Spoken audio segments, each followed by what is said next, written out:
Welcome everyone to my chess stream here on Twitch and lichess.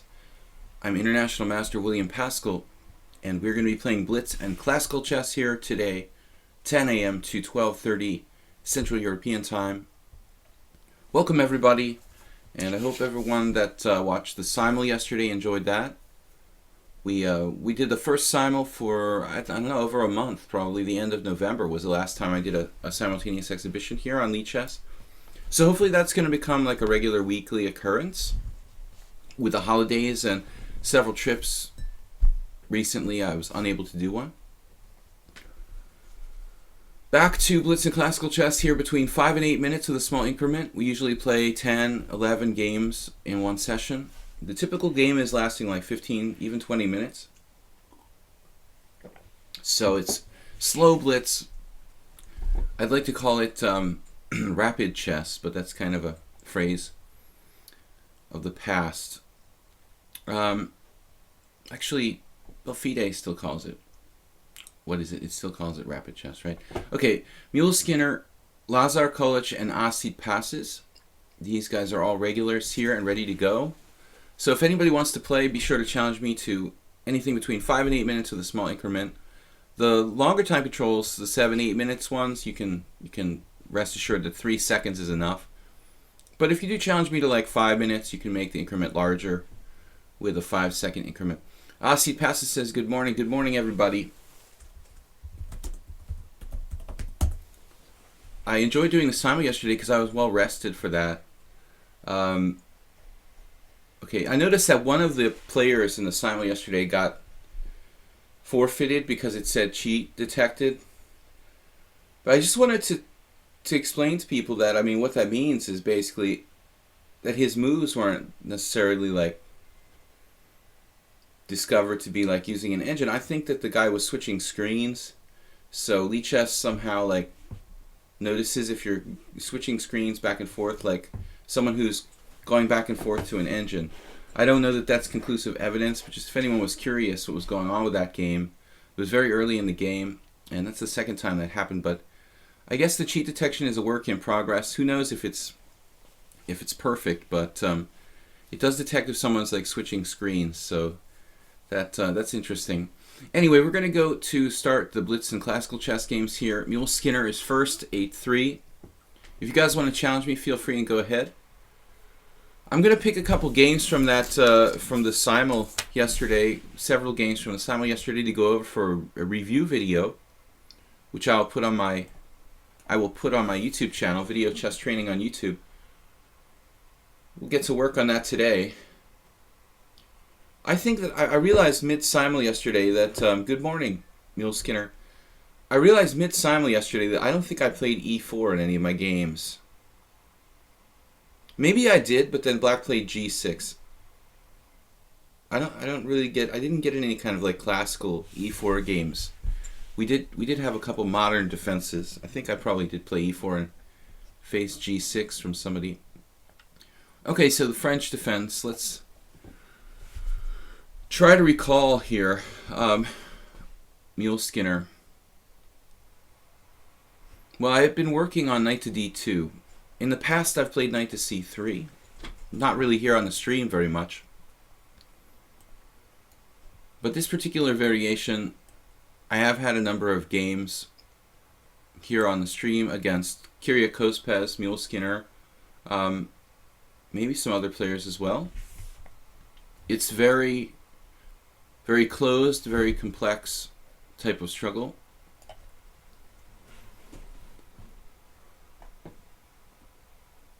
Somehow I'm 30 seconds behind on the clock here. I guess I'm talking too much. I see passes here. Okay, we did play e4 g6, and I think you had one other game with that too. Yeah, I'm not sure about the move order. In the other one, I think I might have had like a knight f3 g6. But it occurred to me that I was trying to play quickly, and I think deep down in my subconscious, I'm not as much of an e4 player at heart. So when I'm like rush for time, I think my instinct is to go toward like queen pawn and flank openings rather than playing e4. But I want to make sure that I do play different stuff, you know. So I was like, wait, did I not play e4 in any of my games yesterday? My score was quite good, but I think there's a couple games that were like guys disconnected early on, and there was the game where the guy got forfeited for switching screens or whatever. So there was basically like 3 games that weren't really wins. Okay, Mule Skinner now. It seems to me that you did this before, this A5 idea. I mean, it's a little bit weird, but I guess that it's just a matter of grabbing some space. And we have had games with Queen B6 and Bishop B7 and F6 type of ideas. I mean, from the positional standpoint, A5 looks like a strange move. I mean, it weakens B5 quite a bit. But basically, all of our pieces have vacated the queen side to go to the king side. So I'm not really sure how much relevance it has if he weakens B5 slightly. He's just playing on his strong side. Another question is this exchanging on D4. You know, I don't know. I guess that's one of the main lines. Fundamentally, it seems like it feels like black would be better keeping the tension there a little bit with something like Queen B6. I'm actually wondering, like, what am I supposed to do with Queen B6 in this position? I think I've seen G3 played. H4 is probably the main line. Okay, A5. The problem is A3's typical idea. It would weaken the B3 square, so something like A4. I don't want to go there. I've definitely played this before. King F2, H4. You could just play Bishop D3. Maybe there's something to be said for just playing Bishop D3. I've been going out of my way to force this, like King F2, King G3, H4, and all the same theme type of plan, but you know, if he's going to play A5 and such, maybe it's in my interest just to play a couple natural moves here. If I have to play knight E2 and defend the D4 pawn, so be it. I will obstruct my queen. I had another game against Kyrgios where that happened. And I hallucinated that I had a bishop sacrifice on H7 followed by knight G5 check, and I forgot that my queen was obstructed by the knight on E2, which was really comical. Now I play knight to B6. It just doesn't look to me like black has enough control, you know, spatially here. So white should have just a good game.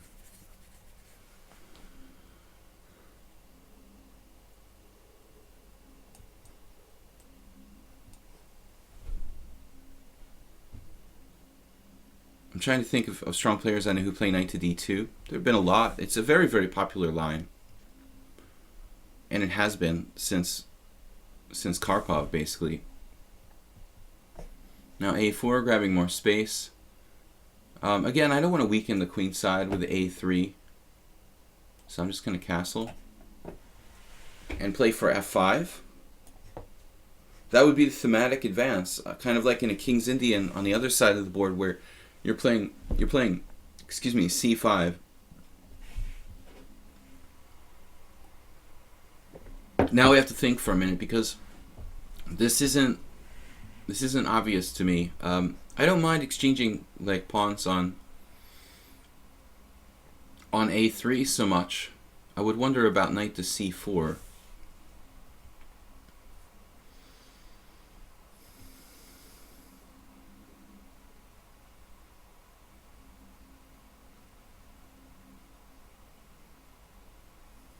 And we could play B3. Keeping the position closed. B3, knight B4, bishop B1. And then he has something like bishop D7, followed by bishop to B5. Maybe I could meet that with knight C3 and bishop D2. This is a tough call, taking on A3 or playing B3 here. I'm keeping the knight out of these squares. Not trading pieces, but I'm allowing him a very big space advantage with A3 on the queen side. Also, I'm kind of tied up, like my rook gets kind of stuck here. Maybe this is a mistake. Very possible I should have gone the other way. And at this juncture, I think I have the best plan here. I don't want my rook to be permanently tied down. So we're going to go ahead and just sell our bishop for a knight if it comes to that.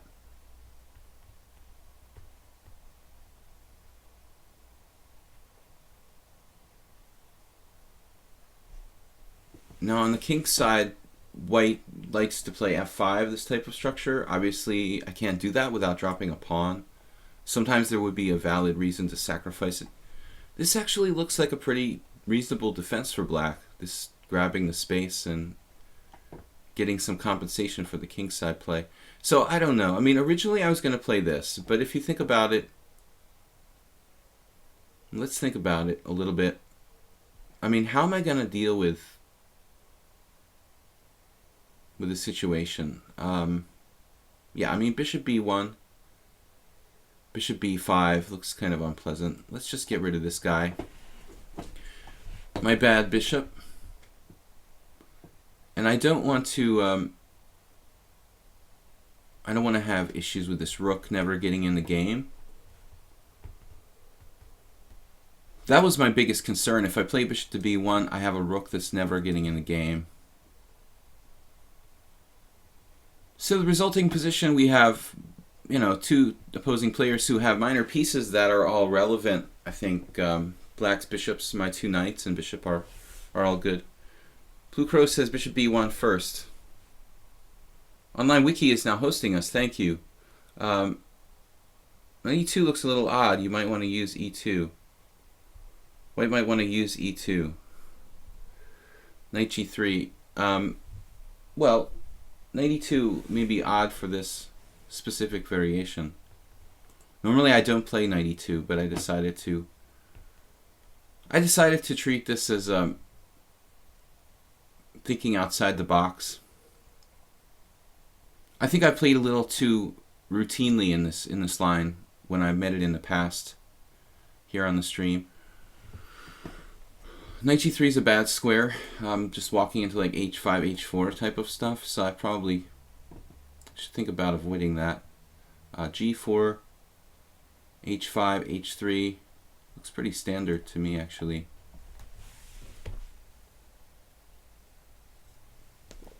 I want to play for f5, obviously. I'm not saying that's going to be easy to achieve, but I don't want to put the knight on g3, blocking my g-pawn and inviting h5, h4. So he, you know, by playing g6, you know, he couldn't, I'm not sure that he should do this or not. You know, I just talked about it as a possible variation. I wasn't necessarily saying, yeah, you should do h5. It was just like, that's what I'll do if he does h5. Objectively, I don't know. You know, you're playing on my side a little bit here, on my strong side. So I think it's debatable whether black should be playing h5 or not. Now this manual castling plan, it's pretty typical for this type of line. You know, now knight g3, and as Blue Crow said, at least we get a square for our queen, which is a problem. For the moment.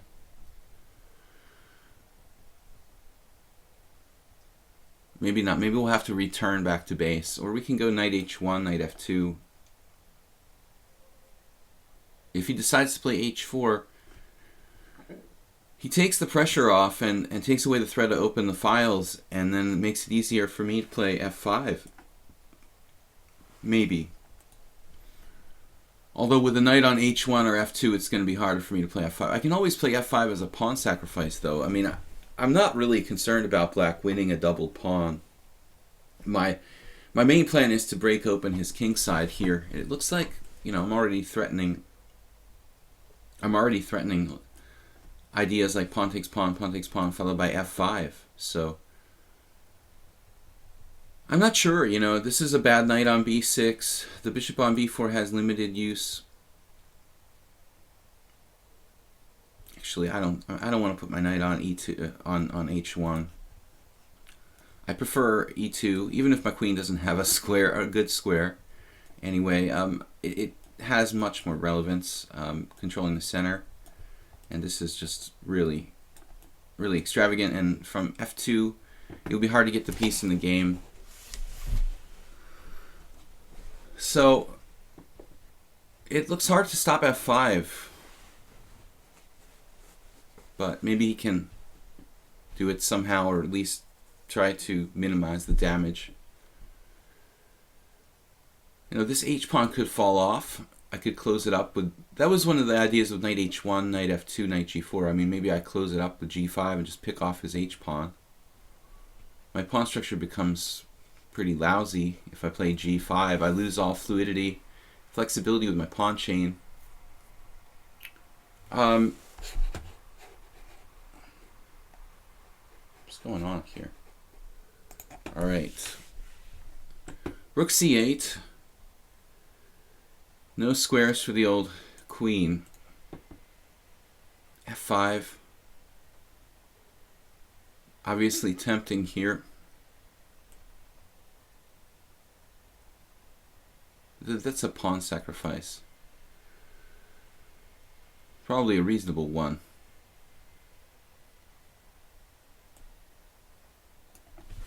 All right. I think this is positionally justified.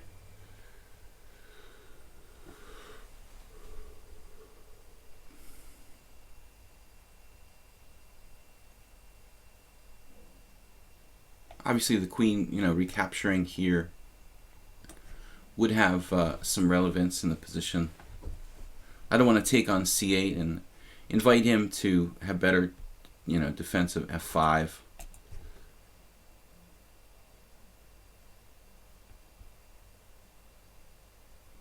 Position is essentially closed on the queen side and still open on the king side, so our attack has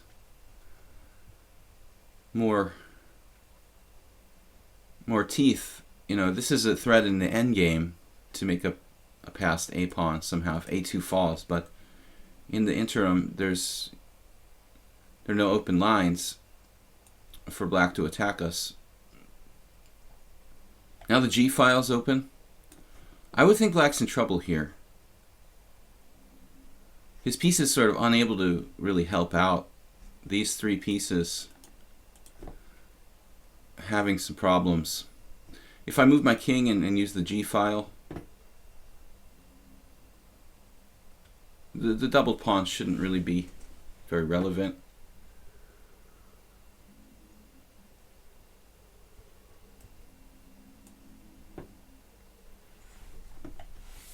It looks to me like all five of white's pieces can engage in battle here. Okay. There's a check. But he can go to well, he has to go to f8, and then rook g8 becomes a threat. I could just play queen g5 check and then move my king. I think it's better to not do that.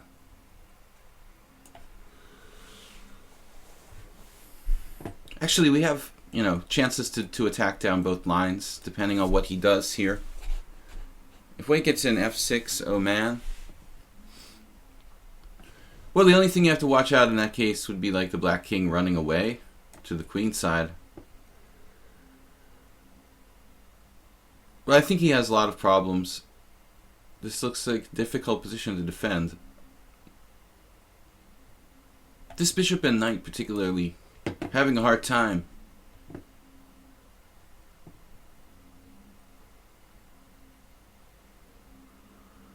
Interesting.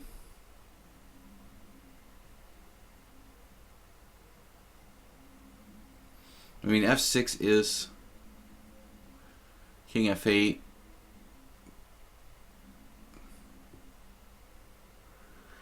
I would be afraid if I play f6 I close the position too much.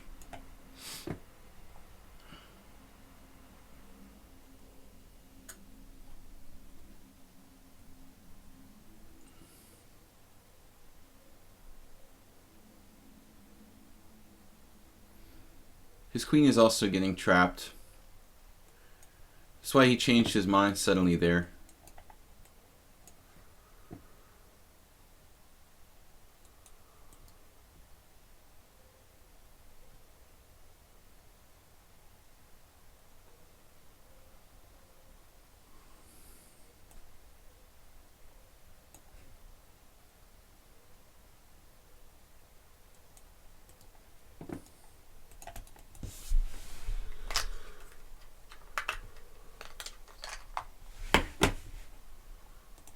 Well, you have to play king e8. King e8.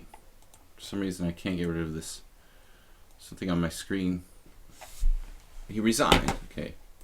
What is this on my screen?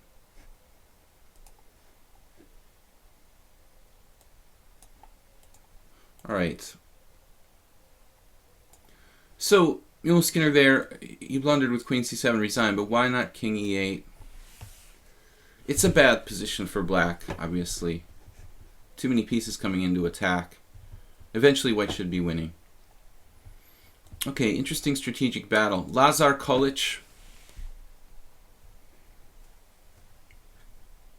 Queen g5 check, king f8, queen h6 check.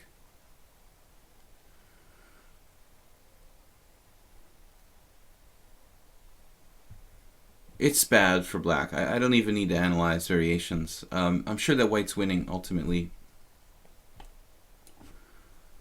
Now against Lazar Kolic, I remember once playing e45 on a Wednesday and playing a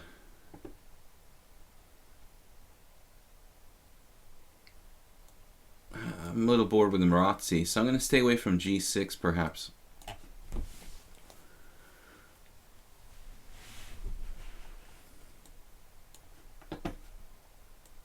The Sicilian defense. Yesterday I had an interesting game in the Richter Rauser against a new opponent in my simul who played bishop g5, knight c3, bishop g5, and then bishop e2.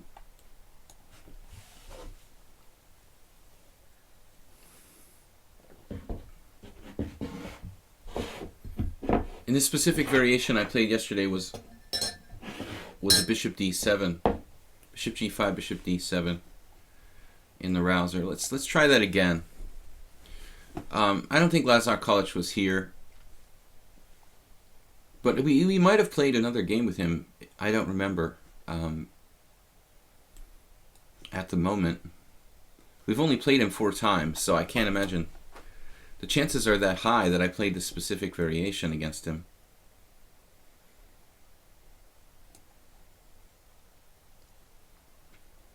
This is really a very important variation for black to think about.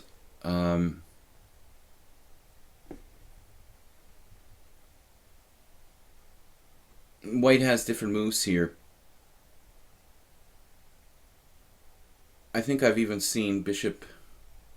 I don't know if I've ever seen bishop e3, but I've definitely, bishop d2 and f4.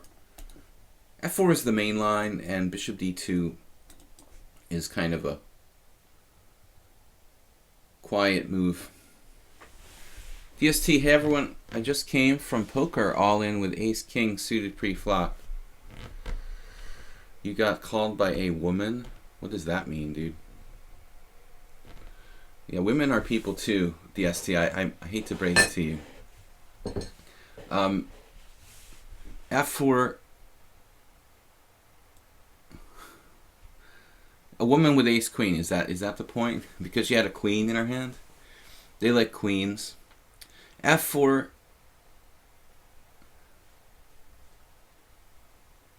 Hit 2 queens. One queen. One queen will usually do it to you. Though the other day that happened, I was watching in a sit and go with I was playing with some friends, and basically the guy with ace queen hit a queen on the flop and then lost on the turn a river anyway, which was kind of funny. All right, so f4. So rook takes c3. I've played this on a lot of occasions, and even a tournament game. It's interesting, but I'm leaning toward not playing it in serious chess because it's really like groveling for a draw for black, basically. Unless white just doesn't know the lines at all. So we need to find another option here.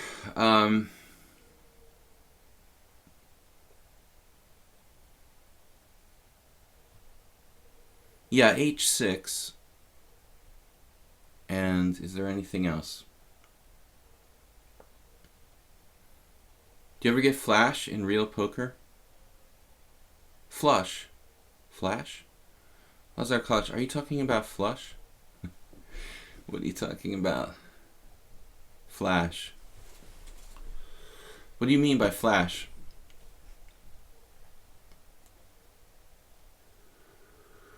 Flash. Like Flash Player? Are you talking about a flush? Well, h6, right? I had a couple games with a guy who's disappeared again. Blue Crow, rook takes c3 is like the main line, but I've played it a lot, and it's a little bit questionable whether it's good or not. We had some games with Skaveningen here, a very keen player from Poland who's played on the stream a lot. I have played the guy Paschall from Bosnia. One game with rook takes c3. It's a really well-known theoretical line. But the status of it looks kind of... I analyzed it pretty deeply with computers, and it's looking like pretty difficult for black to hold on. So I'm of the opinion that it might be best not to do rook takes c3. Sanalitza says white is better here. Well, that usually happens with white in the Sicilian. The computer will tell you like 0.5 after you play like e4, c5. The Sicilian defense, it's you know, it's not a central move. You're playing e4, c5. You're ignoring, establishing a strong pawn in the center right away. So I think when you decide to play a hypermodern defense like the Sicilian, you're basically ceding white some kind of advantage on purpose. I mean, nobody wants to play the Sicilian defense or the Pierce defense or anything like that because, they want to equalize. I mean, we're trying to get an interesting game and something imbalanced, and we are probably giving white an advantage. So I wouldn't argue with anybody's saying that white has some kind of an advantage here. Now, queen e3 unprovoked.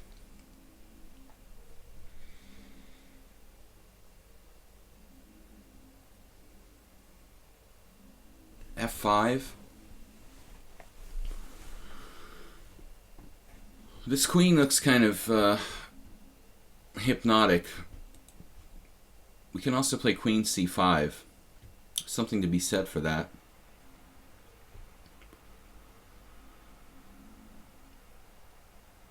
This queen looks pretty strong here on e3. Although queen c5, I like queen c5. Let's go for it. Challenging the powerful queen. And then the question is e6 or f5, because f5 can sometimes be a good way of striking out against the center. Liechtenstein like to play like bishop g7, but you have to be careful white doesn't play f5 and then shut it down completely. So it really depends on the position. Can you play Smith-Morrow for us? I don't play the Smith-Morrow, but I'm sure that we can find a victim for you to play the Smith-Morrow against me. Flash like strongest cards in poker, 5 different cards with the same signs. Yeah, of course, Lazar, that's pretty standard. One of the standard winning hands in the average poker game, of course. But I was doing poker full time before this past year. So we've seen it all. Not at all, but I've seen pretty much millions of hands of poker I've played. Rook takes c5. And then he goes for an exchange of rooks. Not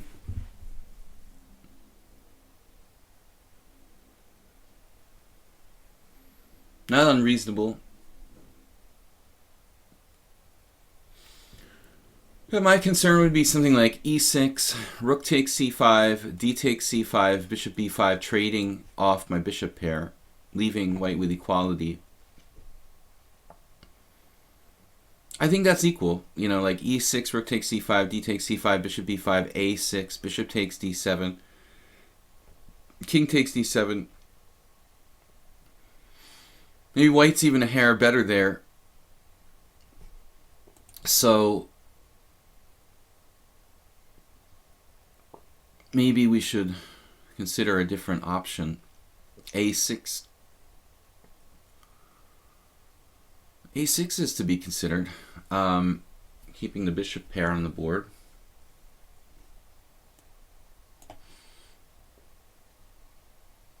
But I'm sure there's a lot of different moves I can play. I could have taken on d5 as well and just played like king d8 or something like that.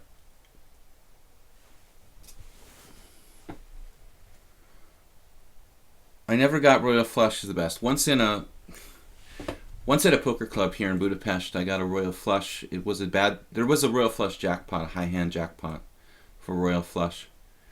And that was a funny day because I was down like over $1,000 in that session, and then I won like all my money back with so I ended up winning all my money back with a high hand jackpot. It was really funny. I think I was down like $1,500, or most of it got back.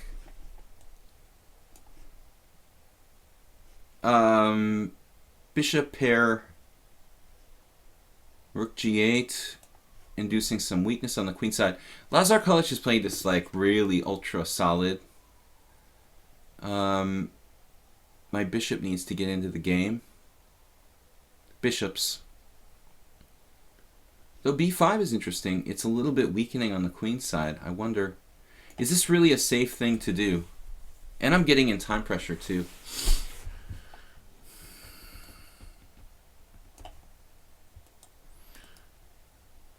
I think that b5 is double-edged.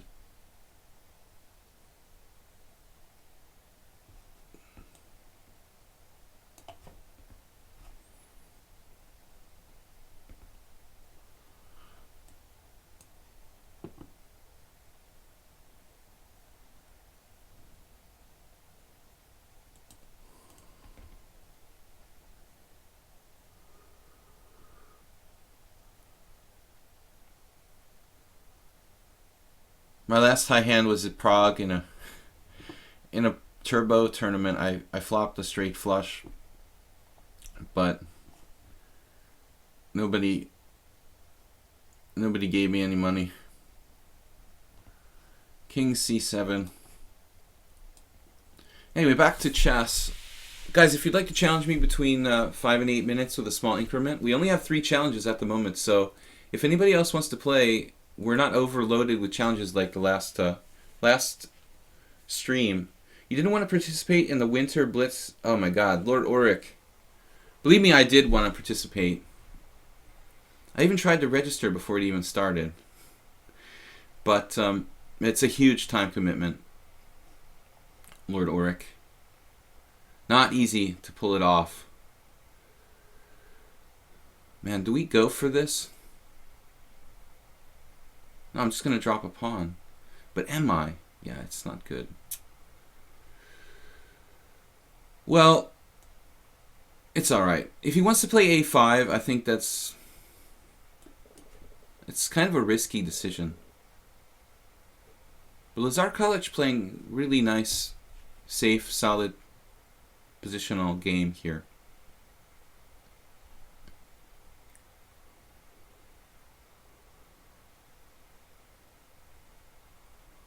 I think the position should be about equal if you put this into an engine. If you plug this into an engine, it's going to spit out a roughly equal evaluation. Bishop c4.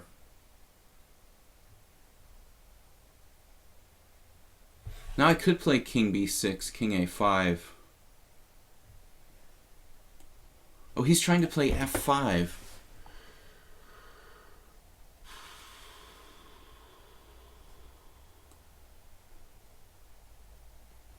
I don't really like trading rooks here.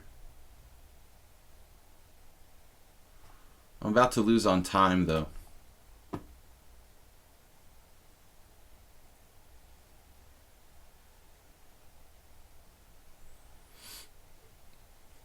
This is equal, but I think I have to be a little careful with my broken structure.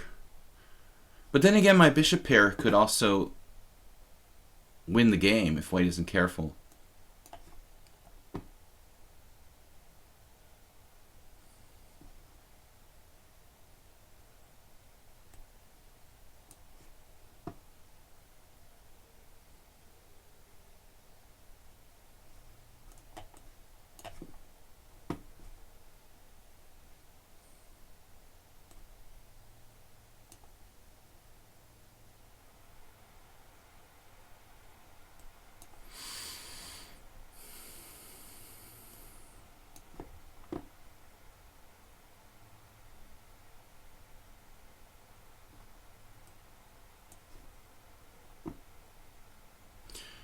We had a couple 2 bishop endings yesterday.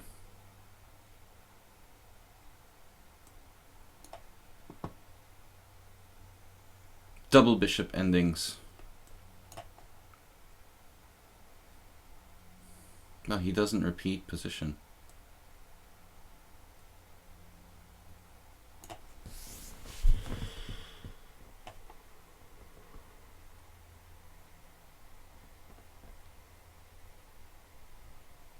I don't necessarily want to trade bishops with you.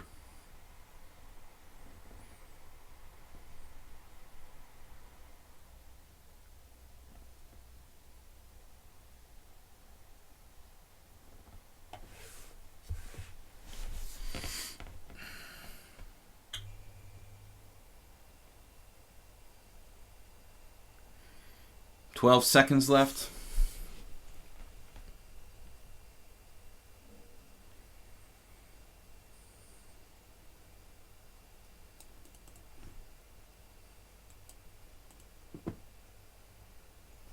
I thought that h3 was the best there.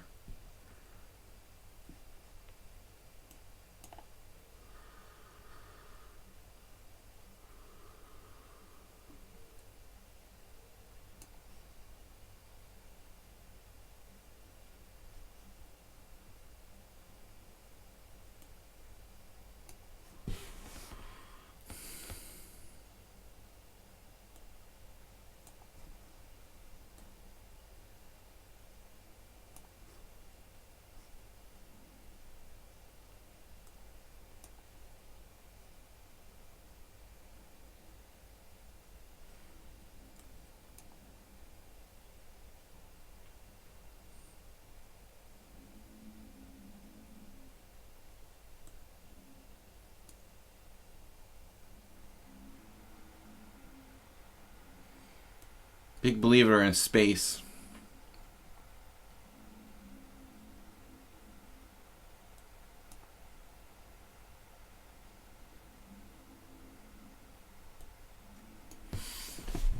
King e3, I was afraid of king g3.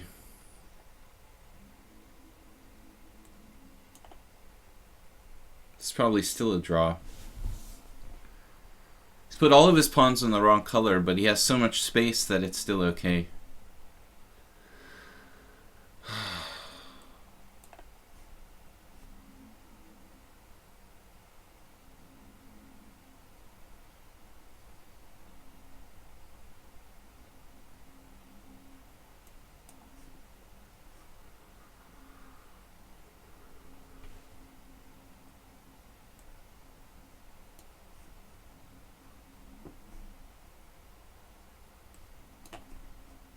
I think now he's losing.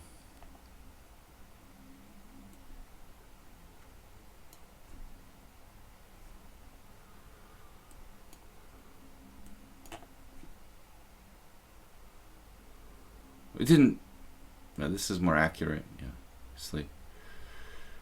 So too many pawns on the wrong color there at the end. Obviously, it should have been a draw, but Lazar got carried away. Even at the end, probably even after g4, it's still a draw. Okay, Asi passes. Just to be on the safe side, though, don't put so many pawns on the... I mean, it's not necessary to put your pawns on f5 and g4 there. Even so, it was probably still a draw. Asi passes 8-3. I feel like playing e4 because I didn't really play too many games with e4 yesterday in my simul. Do you do openings against 2200 rated players that you would never consider doing against 2400 players? Yeah. Yeah, I mean, I definitely, I wouldn't say wouldn't consider doing, but I mean, generally you're on the right path, DST. I mean, another French. I want to try something different. I do like play more risky openings against the lower rated players. Yeah. I mean, things like the Nimzovich defense against e4, I used to play on a regular basis against people under like 2250, let's say under 2300 for argument's sake. I play like e4 knight c6, and that's something I wouldn't really like to play against a strong player, you know, someone over 2400, let's say. So yeah, there are definitely, and I feel that there's a big difference, you know, in the kind of resistance you encounter against sort of offbeat openings. The stronger players definitely know the lines better. They also understand not to overextend themselves against certain hyper-modern openings. Not to say, though, that I haven't been punished a lot, particularly like in the Alekhines defense. I've been beaten by a lot of weak players, relatively weak players, when I tried to go a little too far, you know, playing stuff like Alekhines that I don't know that well. Now d5, what is this? Martial variation of the Sicilian. Quite rare, but playable for black. I had a former student who used to play this. This is like all he played. He had a very, very narrow repertoire, but he was extremely fast and good practically, so he was able to get away with it, particularly in blitz. But this is a rare line. It is playable for black, not particularly considered great. Yeah, I mean, I definitely think that, you know, it's hard to beat players who are like 2200. You're like a 2400, they're 2200. They know a lot of mainline openings, but you can beat them more easily sometimes, many of these type of players, with offbeat openings. The Nimzovich defense, the modern defense, I mean, I've played these against strong players too, but in general, you know, I always draw the parallel to my friend Alexander Ivanov, who has the classic approach. He plays like e4, e5 against really strong players, e4, c5 against middle level players like me, and then he'll play like e4, g6 against anybody under 2400. So that was, you know, this kind of approach where you have different type of openings. The level of risk of your openings is higher against the weaker players.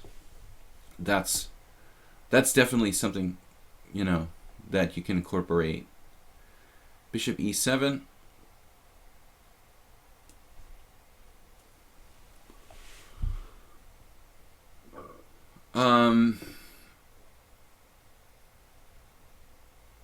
Obviously not up to date on the latest theory in this opening. And actual I am in the flesh says born confused. d5 is not so correct, Plukro. No, it's, as I said, this guy I used to teach years ago, I didn't recommend it to him, he just was insistent on playing this. But he did okay with it. I mean, he would just get a slight disadvantage out of the opening. So I think that with perfect play, black can get like slightly worse. And in this d5 so-called Marshall variation, it's amazing how many variations are called the Marshall, if you think about it. Marshall is kind of like Rubinstein in that he has so many different names, I mean so many different variations named after him on all different sorts of openings. Knight to f6 here. Well, black's ready to castle. Then we try to take this pawn and hold on to it. Takes, castles, bishop e3, rook e8, castles, bishop takes e5. How can I take the pawn and hold on to it? Or maybe we shouldn't even go there. I guess at this point we shouldn't even go there, trying to take the pawn. Because if I take it, it's going to be awkward to try to keep it. Maybe b4, a5 is always on the table. I think I'm better off just developing. Maybe I made a mistake with queen e2. I'm not sure. Is this really the best move? Yeah, I think this is probably one question. I don't know, though. I thought that was correct. But this is the problem that the people that played my former student encountered. Like, they had a lot of choices, but it wasn't really clear what white's best, concrete best variation is against this thing. That's the issue.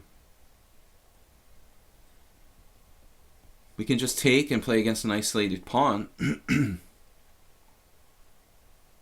So you see, it's not so easy. Like, what now? You know, what is the best move for white? It's really not that apparent to me. This bishop could redeploy. I'm a little bit worried about that. So basically black gets a playable position, maybe slightly worse because of an isolated pawn. He doesn't have that much development or whatnot. My bishop on b5, though, if he gets out of that pin or puts me in a pin, it's going to be pretty awkward.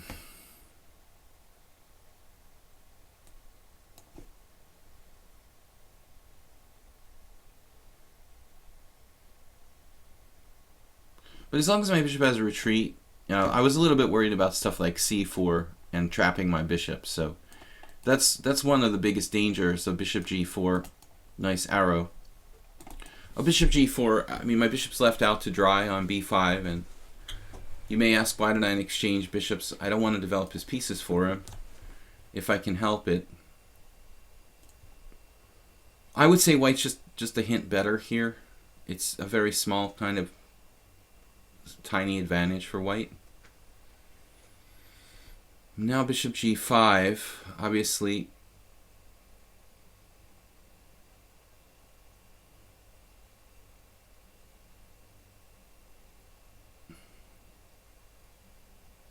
Obviously an option to play bishop g5. Bishop e3. Bishop e3, rook e8. Looks kind of awkward, to say the least.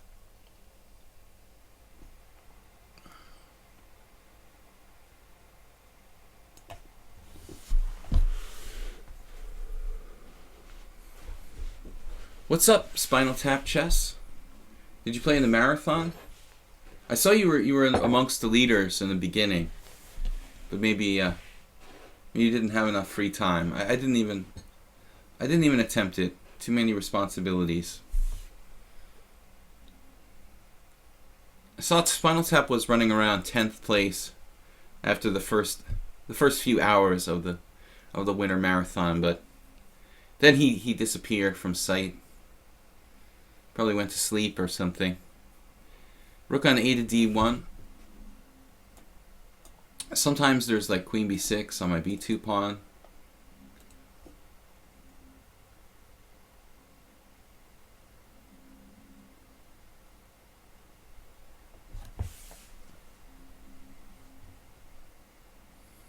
What do you think about the Marshall variation of the Sicilian Spinal Tap?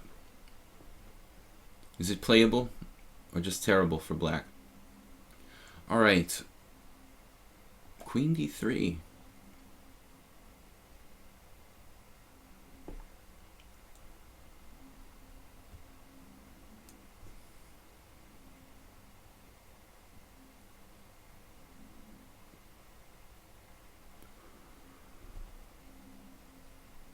He's pinned his own rook. He's now, there's no bishop g4 because of...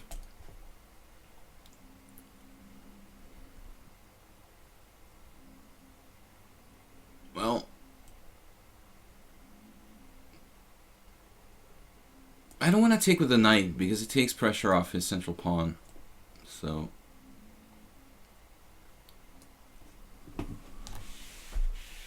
white remains better. The isolated pawn starts to look more like a tangible weakness as the pieces are exchanged. You woke up, went to work, and then had to grind my way back up another 50 spots. Have you seen Star Wars? Ceci. I haven't seen the new one.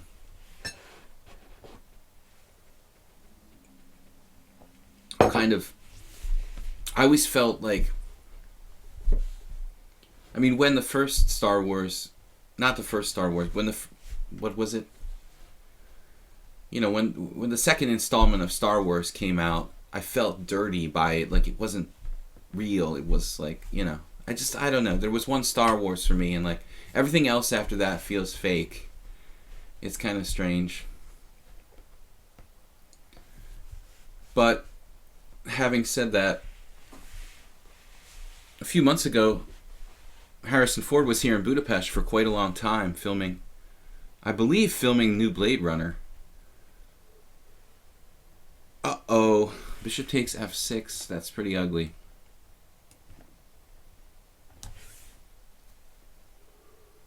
My friend kept asking me, do I see Harrison Ford? Like, you know, do people in a major city like see each other on the street every day? He's like, did you see Harrison Ford today?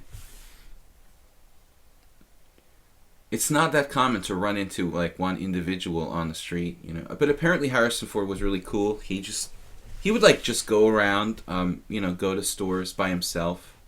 Didn't have like an entourage with him. He went in like cafes, restaurants, normal stores.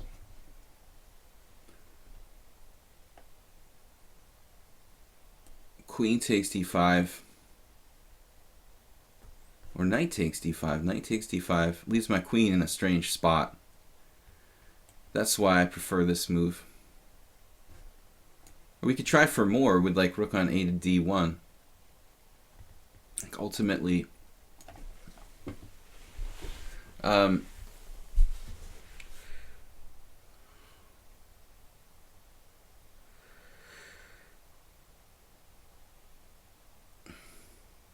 if you guys feel like you want to ask a question, just make sure it's PG-13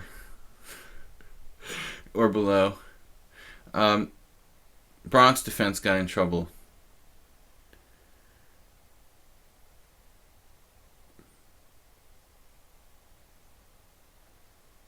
I believe that's what they were doing here, Lord Auric. It is a strange concept. I don't know, you know, how many scenes. He was here for a long time though. So the concept of filming, I don't know much details. I didn't read like the Hollywood gossip, and you know, that's what I heard. It's an odd concept of filming Blade Runner in Budapest, obviously. I'm not sure, you know, what the relevance of that would be, but it's certainly not a futuristic city, as you can imagine. What about 94?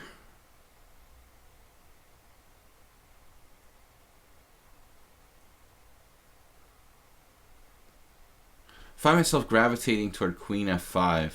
I feel like I'm wasting time with that move, though. Probably because I am.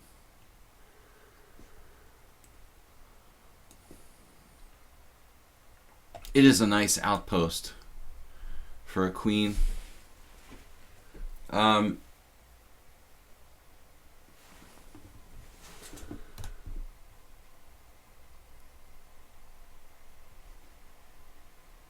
no. I'm going to do some kind of combination.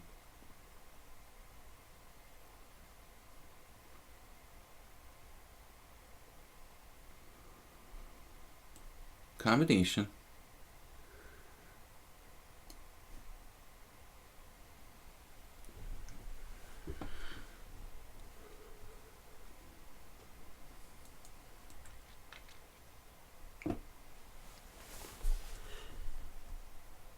we get the isolated pawn with interest.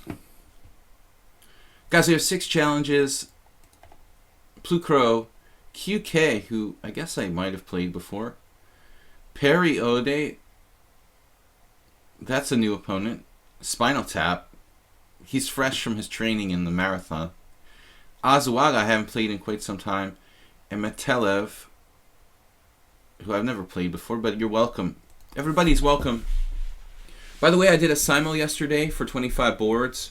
We lost a couple guys due to they didn't want to play for like 3 hours because it's a 40-40 simul, but we ended up playing like 22 games and scoring pretty well. I'm going to go over some of those games in a review video that I'm going to put up on my YouTube channel, Video Chess Training. I think that'll be up in the next couple days. So if you did play in the simul, you can check that out. I'll probably review 3 or 4 games from last night's simul here. Bishop takes f2, king h1. So Asi passes. If you do choose to play this variation, I think you got to play it quite a bit. Really, you can't afford to make any mistakes. As it is kind of dubious to play d5 that early in the Sicilian. So Plucro, what were we saying? Guys, I am streaming here Monday to Friday, 10 a.m. to 12:30 every day. Also Sundays, a simul, 6:30 p.m. CET on Sundays. If anyone's interested in training or lessons, I have availability, and that's how I do try to make my living. So if you're interested, send me an email, videochesstrainer@gmail.com. Serious inquiries only. Ah, yes, Bishop f4. Yesterday we had a game. We didn't get a very good position. Let's see if we can improve on yesterday's simul game where I played pathetically against one guy. This was the opening by a slightly different order of moves. I actually played d4, d5. I never ever played d4, d5, and I thought, well, let's get a queen's gambit for once, or Slav or something, just to try something different, and he played bishop f4. I was like, come on, man. I mean, I never played d5, and you're playing the London system against me. I go out on a limb to try something different, and then I have to just play the London system. Postmortem with comments and strategy tips. What brought you to Budapest, if you don't mind me asking? I came to Budapest originally like back in 96, 97, 98, when I was first trying to get my IM title. And it's not that relevant anymore, but there was a long-running norm tournament here for IM and GM norms. It still exists, but it's not as relevant anymore. FIDE has changed the requirements for... The World Chess Federation has changed the requirements for title norms to make it a little easier, so you don't need to play in round-robin tournaments. But at the time, you really did, and even back in 2004 when I moved here permanently, there's still a requirement for title norms for Grandmaster and International Master to play in round-robin tournaments. So this long-standing tournament in Budapest brought me here, which goes on every month, and well, that was originally the reason, but I just liked the place and felt a familiarity with Budapest, and it's also less expensive than living in the United States. As a professional chess player, I think that Europe is a much better place for someone to be living in the United States, where life is... It's difficult to pay to travel from like New York to Los Angeles or something to play in a tournament. Travel within Europe is much more realistic. So, number of factors, pretty much all chess related. Anyway, so knight to d2 here. This is a very quiet moment to play knight d2. I guess we can play knight c6. I just took a lot of time, but basically I was just talking about other stuff. What do you do now apart from being a chess teacher? Nothing. Well, I have my personal life, and I play live poker once or twice a week. But as far as having another job, no, chess coaching is keeping me occupied now. As far as like free time goes,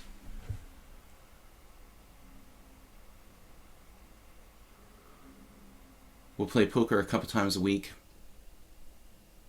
C3. I don't play online poker anymore. Don't really like it. DST. The poker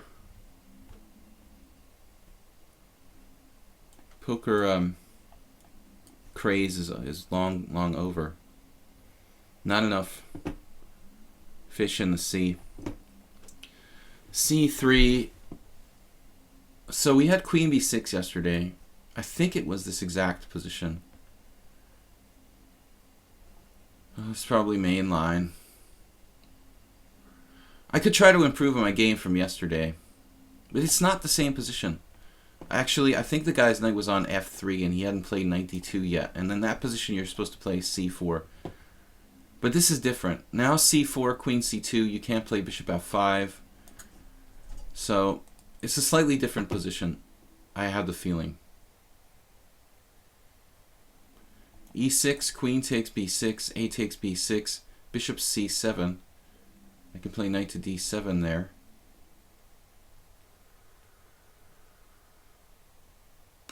Pawn takes pawn. Close to transposing to yesterday's game. It's probably best to play e6, not to make this exchange. Rubinstein actually argued against this exchange in his games. Black is giving up a pawn on the 4th rank for a pawn on the 3rd rank. I think he's absolutely correct about that. The problem with this position is we were studying this. Bishop d7, queen takes b6, pawn takes b6, bishop c7. Looks like it could be a legit problem. So I have to play bishop e7. I think yesterday I played c takes d in my game. But I noticed that most strong players were playing bishop e7 in this position, to allow for the possibility of bishop d8 without giving up the strong 4th rank pawn on d4. There's no benefit, really, the concrete benefit to this exchange on d4. I do recall a game where like Capablanca played, he got in like knight h5 and then the bishop got trapped and Capablanca won with a bishop pair in a very similar type of position. But I mean, here I can't go knight h5, I guess, as long as he can exchange and play like bishop c7 or something to attack my pawn on b6. Somebody asked an interesting question. Where's your live poker stream? No, I'm not doing poker, like, just privately for myself. Like, it definitely would have been something I would have considered had I continued playing online poker, but due to various factors out of my control, I elected not to continue playing online poker. Things like the whole ecosystem sucking. Anyway, h3, now we can play bishop d7 probably. We could also exchange on d4.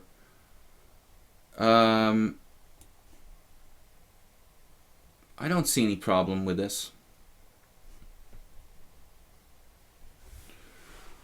What were we talking about? It's a pretty passive line. Okay, I know what I wanted to say now.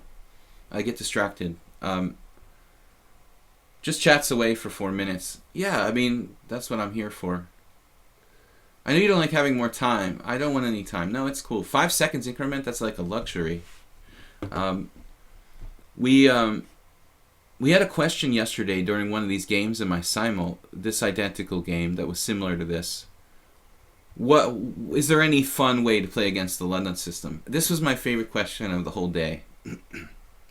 Honestly, like, I wish I could give you an answer about that. A fun way to play against the London system. Nope. It just doesn't exist. Yeah, unfortunately, it's probably like the most solid opening for white imaginable. So there just is no fun way to play against the London system.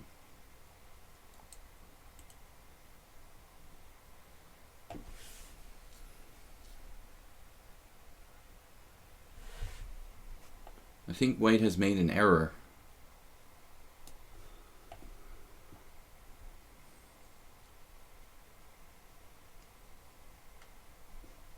typically not a good square for the queen.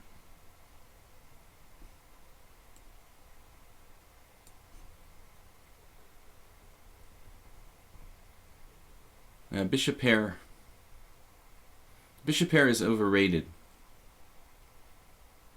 Now you're lucky if you don't lose material here. I guess I could have taken with the king. King takes d7. Man.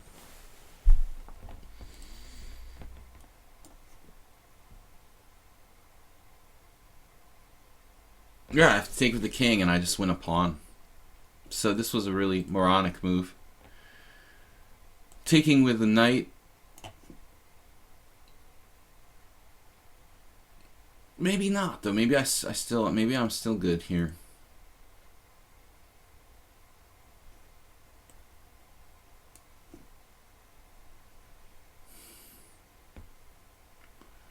Well, it's not as good as just winning a clear pawn in the other line.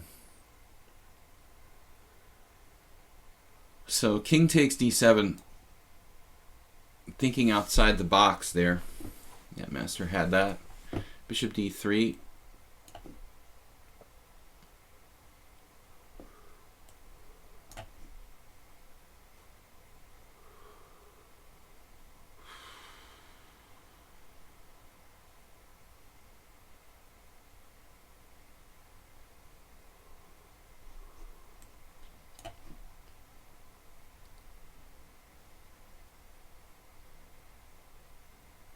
I couldn't really calculate like far enough here, but I had the feeling it should be good for me.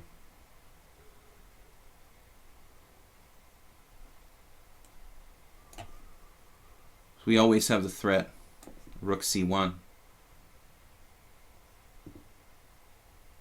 Ultimately, Plucrot should be losing a pawn.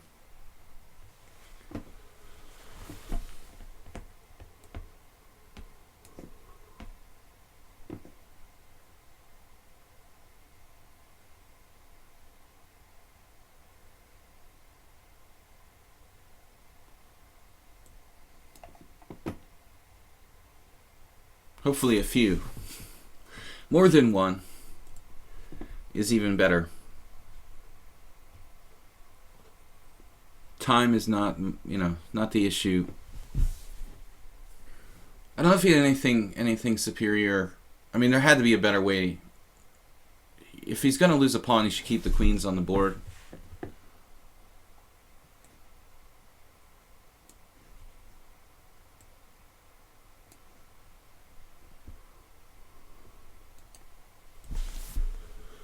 A little awkward for my rook.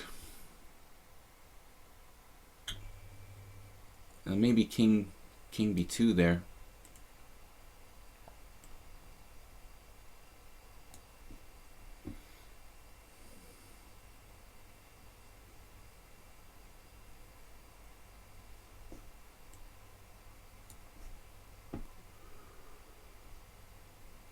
Well, obviously, White playing on out of momentum. He does have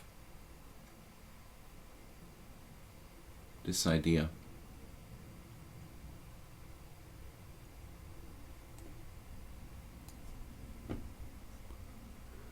Nice try, h4, h5.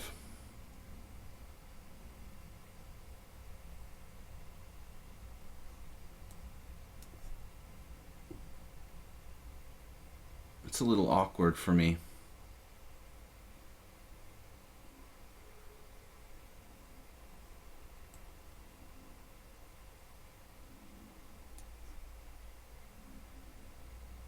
It's going to move the f pawn. That's what I thought.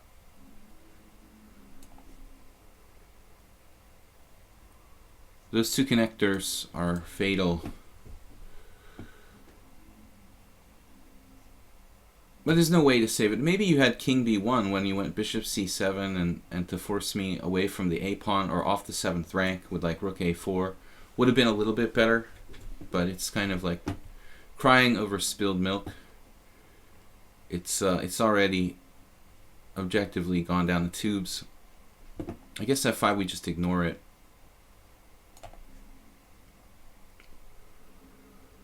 This bishop is an added bonus. I actually had a win of a piece. No, I didn't. Never mind. This is a threat. Try not to give away your threats. Never tell anyone your plans. And that's what I do here. All stream long. Tell people what I'm going to do. That's why I ask not to play rated games. Besides the people that troll me. Pukro may be not listening to the stream. He would have avoided that if he had been. There is a delay, though. Alright, guys. We're going to start here. Let me answer any questions. You just got disconnected, and what happened? Time is on your side, finally. You ever get into Jason Molina songs? No, I haven't, Bronx Defense. Should I check it out?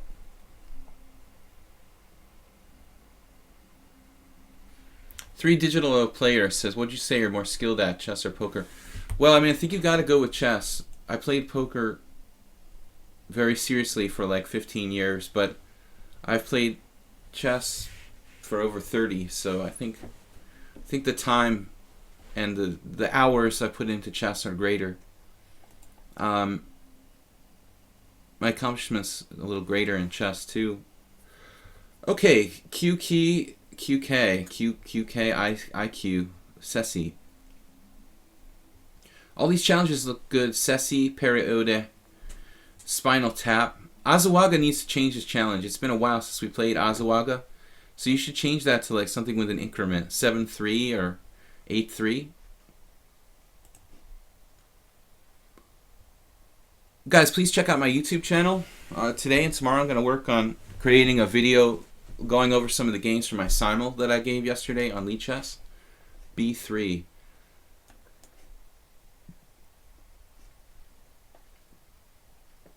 I've been playing a lot of D5, Bishop G4. Excuse me, guys. That particular line. Hiccups. So B3, Bishop G4. I'm getting a little bit bored of, playing the same thing over and over again. So, not to be repetitious, let's try something else.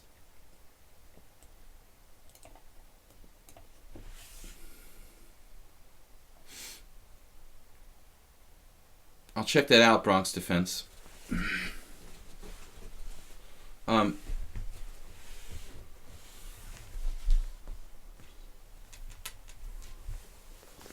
Budapest is a really nice city, says Sanalitza. Right now it's really cold. Not as cold as some places. One of our regular viewers from Russia said it was minus 30 where he was last night. Of course, that was in the evening, but I think it was like minus 10 yesterday. Knight C3. This is definitely not a good move. In tandem with B3. Just trying to get us out of book, I guess. After B3, D5, white really has to play either bishop B2 or E3 or F4 or maybe knight F3 or G3, but some kind of move that's related. Knight C3 interferes with the bishop coming to B2. I had a friend in the cafe chess scene in Boston where I lived a long time, and this guy named Raoul. We called it the Raoul. He liked to maneuver his knight always, every single game, like knight C3, knight E2, and knight G3. It was ridiculous. He would do it regardless of like the opening. So you can do the Raoul. It's actually a known maneuver, like in the black side of the Nimzo, Queen's Indian type of structures. Try to coordinate, and get your knight out of the way of your bishop on B2.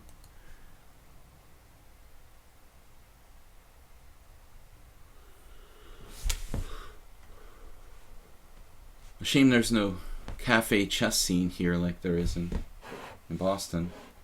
Okay, so D4. French defense, ask.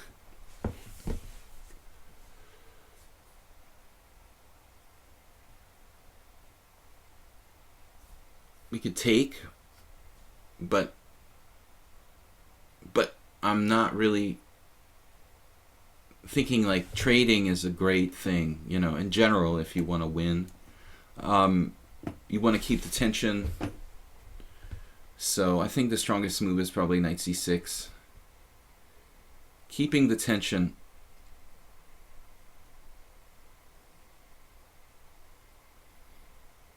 Lord Alamo says, I've been here for a while, but I'm back. Oh, you haven't been here for a while and you're back. Yeah, no, we remember you, Lord Alamo. I've got challenges, 6 challenges. We're going to be streaming for over another hour, so that would be the maximum amount of games I can play. Azawaga needs to change his challenge. I thought maybe bishop b5 here. It's a pretty strange position. But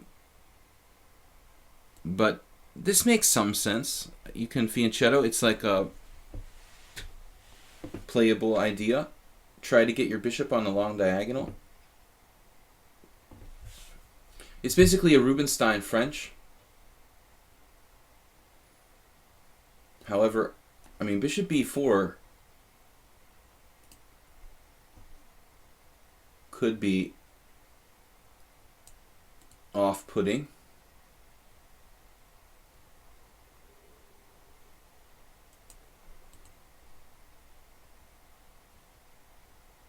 No, it would be nice to force him to put his bishop on d2 rather than on the long diagonal, but at the same time, if I play bishop b4...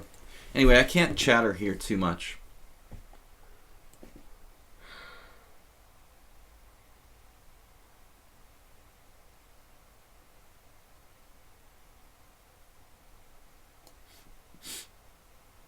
Perhaps I should take...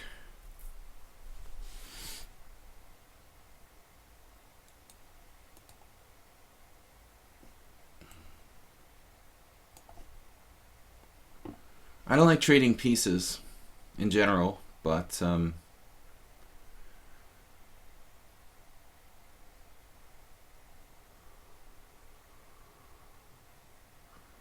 this queen is a bit awkward.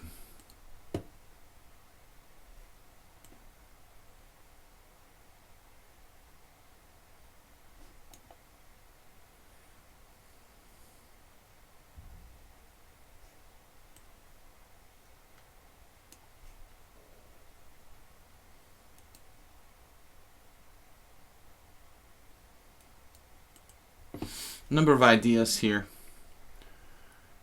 Bishop here, looking for this diagonal.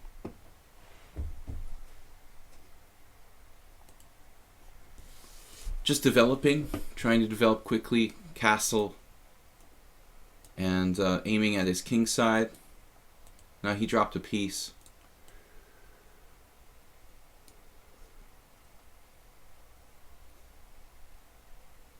I gave this lecture last week about, you know, any time that a strong player sacrifices something, you've got to be very, very reticent as to what they're doing.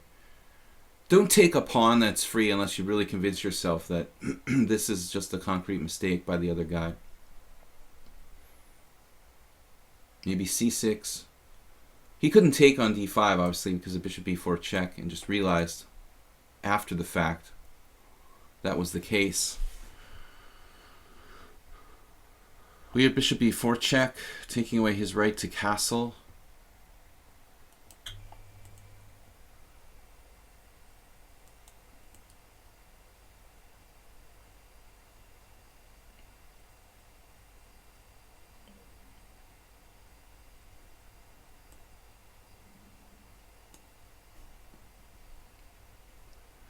I'm just a little bit making sure that nothing bad happens to my bishop hanging out there on b4.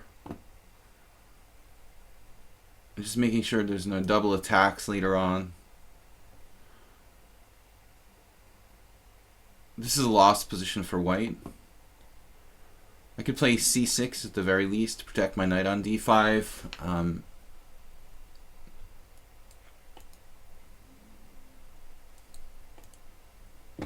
King e2. It's playable. It looks kind of dubious. I could trade queens here, check, or not. Knight c3 check, king f1, queen d1 check. Trade queens, be a piece up.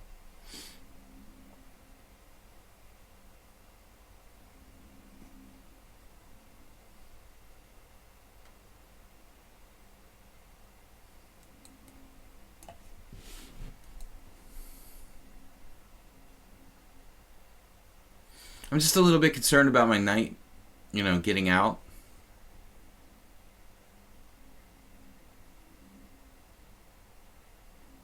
I don't want to get a piece trapped in his position.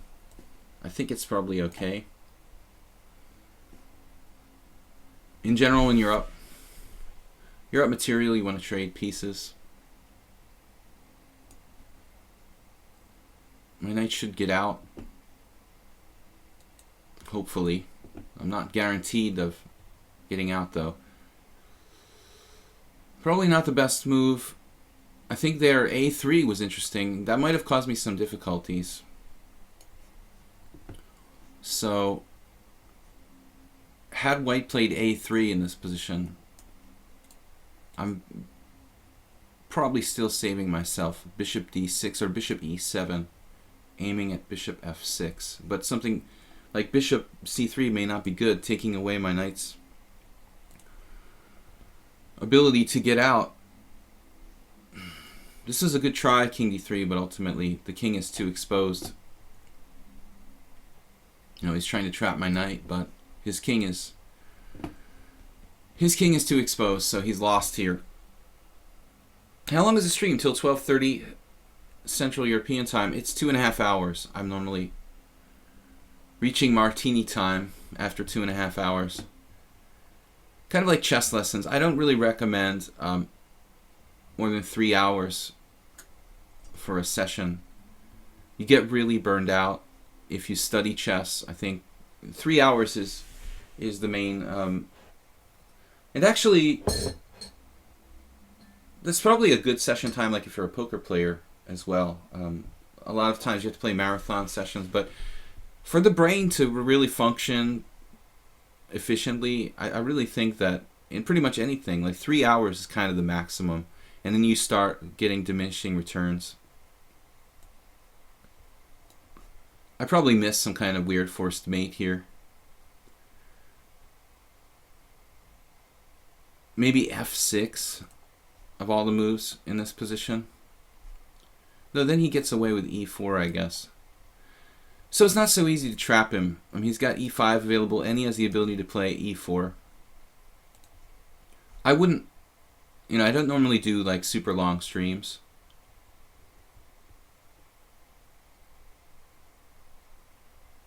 But 2.5 hours is enough. You get kind of burned out after that. My friend Paul McIntyre used to call it martini time. In those days I was drinking martinis, and we would have these study sessions, really intensive opening study sessions.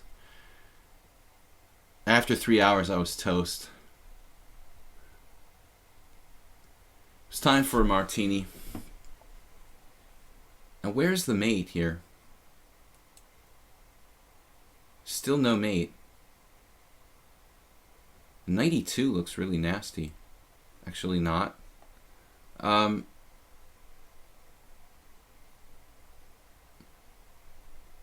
I'm about to get mated. I'm about to lose on time, to be specific. He's about to get mated, but not.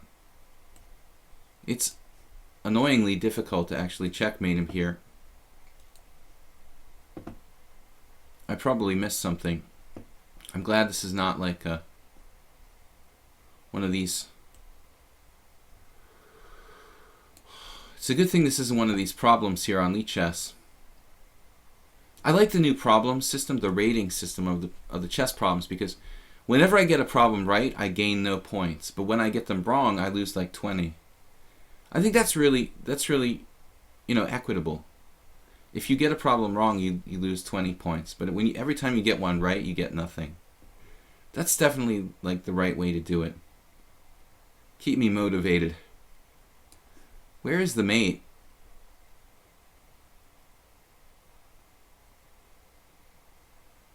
Still no mate. We're closing in.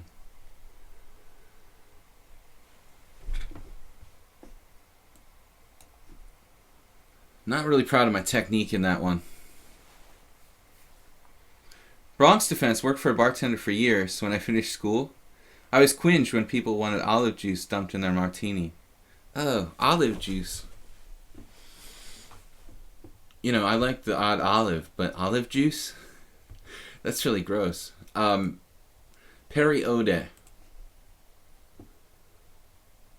Yeah, I like the dry martini. But, olive juice. Alright. It's not martini time yet. We have another hour till martini time. But I find, like, seriously, speaking of poker too, recently I was reading some poker book about practical advice, and they were saying 3 hours is like the optimal amount of time. So I guess I was really on the right track. Some kind of, you know, mind coach was recommending 3-hour sessions for poker players as well. We're doing 2.5 here, but sometimes the stream gets a little bit longer. We can get an extra game or two toward the end. People are begging me to keep playing, so the odd stream does go about 3 hours. And the simul last night also exactly 3 hours. So Period, I haven't played this guy before. Germany. 2100's pretty solid. I like to get a baseline on how strong my opponent is. DST was asking earlier, do you play different openings, you know, based on if you're playing a weaker player or a stronger player? And yeah, I was talking about that. We do, you know, I do, and many players do play like more risky openings against, I would think playing them against lower rated players would be the best strategy. Since I don't know this particular opponent, I'm going to lean on the safe side and play e6. Alright, let's see what happens here. I rarely ever play d5, but I just wanted to try something. Maybe, you know, Perry plays the Catalan. And I was looking at something. So you're not doing a poker class? No. I've been studying something here. This is a relatively new idea. This is not. What are you doing? Oh my god, he played knight to d2. I can't believe he played knight on bd2. It's unbelievable. Everybody plays queen c2, Perry. What are you doing? You ruined my preparation. You know, oddly enough, we'll have to save that for another day. That's the main line of the Catalan, the open Catalan, with queen c2, but you spoiled my surprise. Oh well. Oddly enough, Perry and everybody, I was looking at this move the other day, 2 days ago or yesterday, on ChessBase, because it occurred to me. I was like, you know, what is the most logical move for white here? I mean, queen c2, knight a3 is known. You know, there's a lot of variations with like knight a3. White sacrifices a pawn and black like gives up the bishop pair. But knight bd2, I was thinking, what's wrong with knight bd2? So apparently, black's supposed to play b5, and it's unclear. But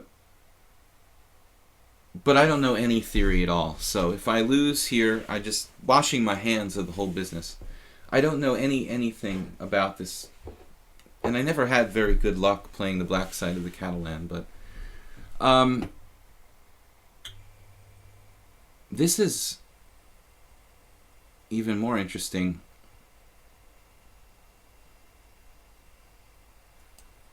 Close to a transposition to a similar line. I can take on d4 here.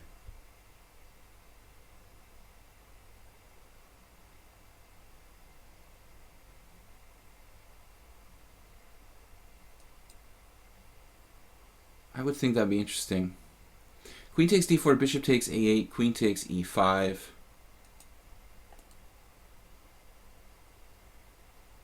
An interesting exchange sacrifice.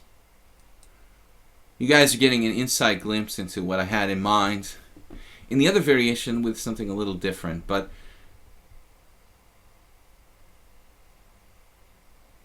don't try anything fancy.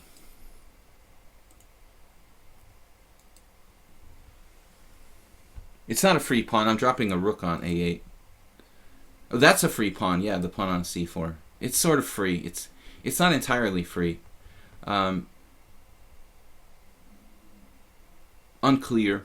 No, it's a standard gambit idea. I mean, this so many d4, d5 positions where this pawn is sacrificed. You couldn't even count them. Like, if you had 5 hands. I mean, it's such a standard idea. But knight d2 isn't really that well known. I saw Mykonos played it in the first game in the chess-based database. You guys must be like, oh wow, you know everything. It's just a coincidence that I saw this exact position the other day. But White's score was really unimpressive with knight on bd2, b5. I don't think that White made it to 50% in this variation. Now, obviously, taking on d4 is a very risky undertaking for me. I mean, I think it's perfectly safe to play knight d5. This has to be like the default move. This was my original plan, to play knight d5. But then I was like, well, let's just try queen takes d4 because it's kind of fun, you know? So here we are. The position is very close to another position I analyzed, with a very, very small difference.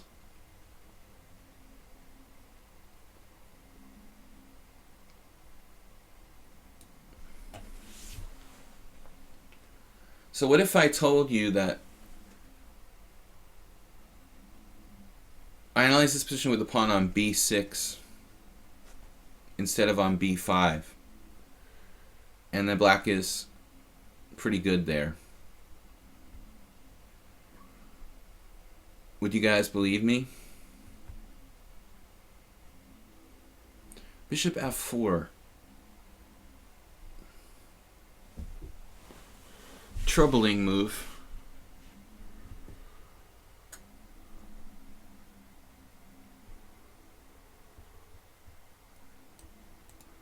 First of all, he's developing, which is not allowed. He's also attacking my c-pawn, which leads to attacking my knight in some variations, which is not encouraged. Okay, so what's really going on around here? You could play knight to d5, bishop takes d5, pawn takes d5, bishop takes c7. And, I mean, it appears that black has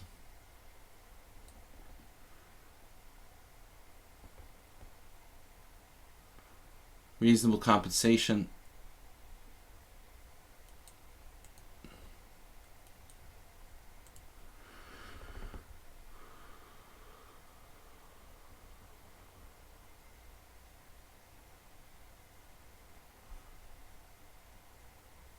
All right, we're going to go for this.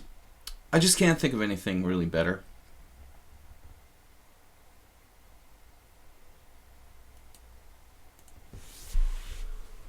Unclear.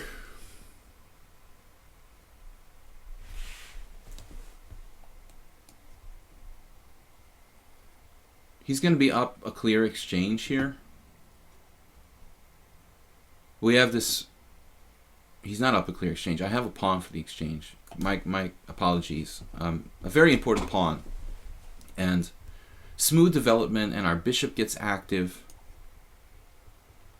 4-on-3. The queenside majority is pretty powerful for black. My knight is hanging. Bishop h3 looks like one of those moves that, you know, people play for the sake of being aggressive. So I don't like it. I'd prefer to play bishop g4 if I had to choose, I guess.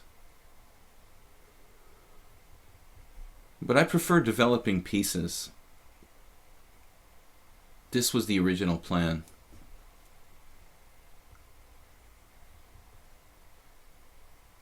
I would say black has compensation for the sacrificed material.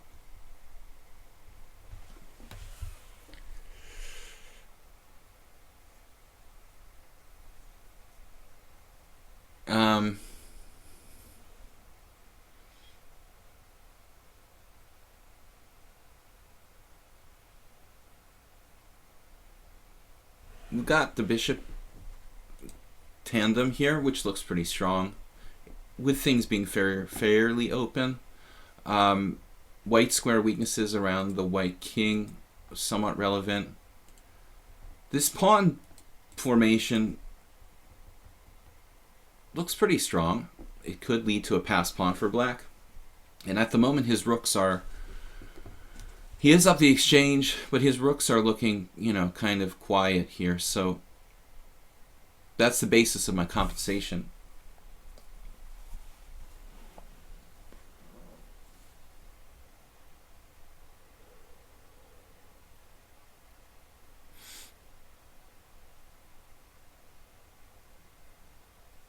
Not overly thrilled to see this move.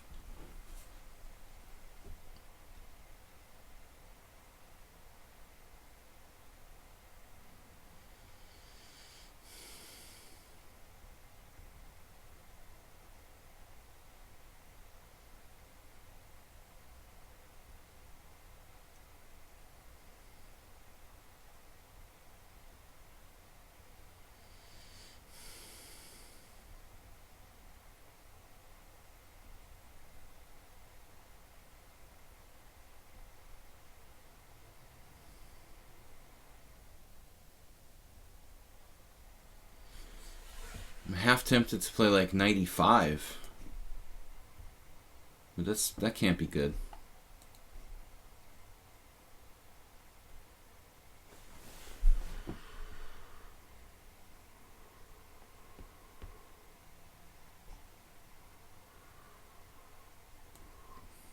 I just don't see what else I can do.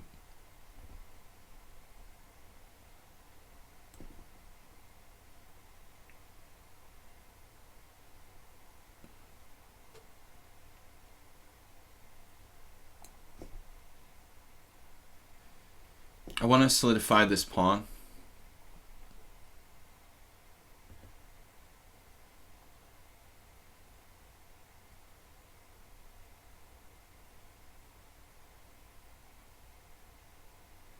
Bishop c5 is playable. Simplifying, but... Well, he can't take everything. I mean, I can play this.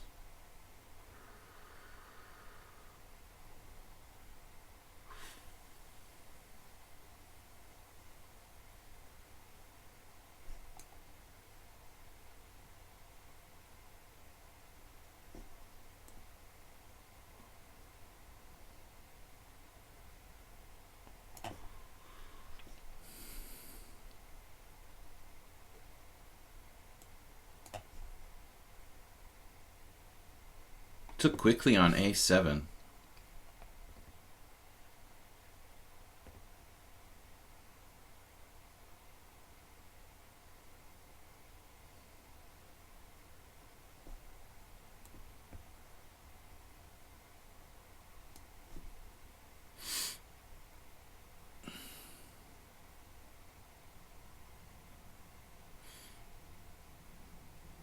Position is pretty complicated. I mean, these pawns are very strong, but his exchange is strong too. I'm not sure about queen takes a7. I mean, it seems a little bit out of play. He also has to watch his king side. h5, h4.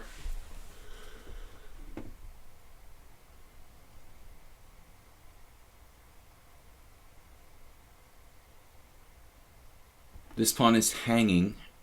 However, he will have the ability to grab this pawn on b5 probably. But in the resulting position, I'll have two connected passed pawns that look pretty dangerous. So it seems okay for me. I wouldn't say I'm winning, but we have a lot of counterplay. I'm sure that I had better somewhere. I mean, it's almost impossible that I made the best possible moves here. There were just too many choices. It's statistically impossible I didn't make some mistake. There were just a lot of options for both sides.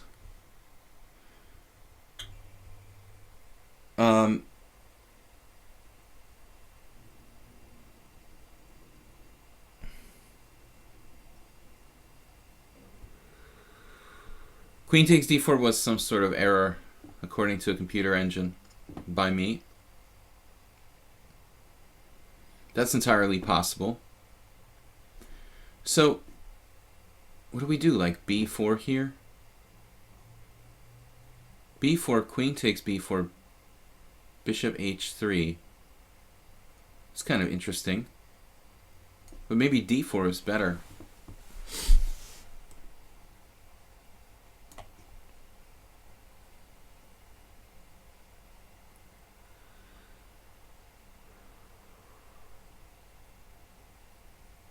Unfortunately, I can't play anything too fancy here.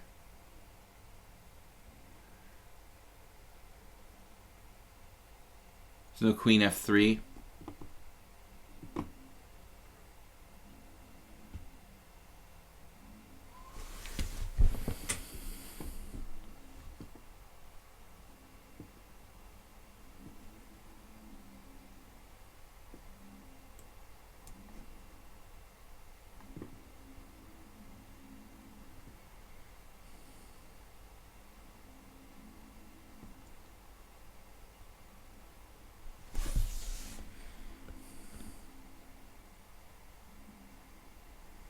It's amazing he's got this 2-minute time advantage.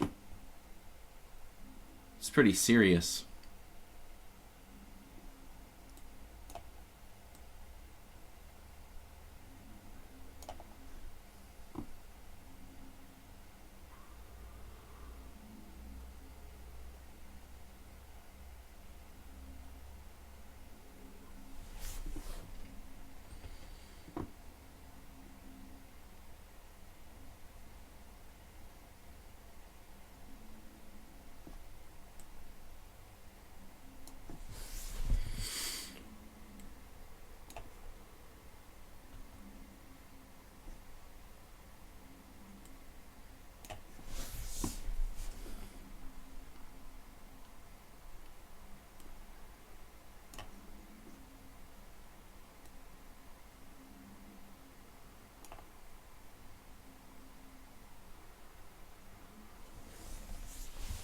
Objectively, this looks probably equal.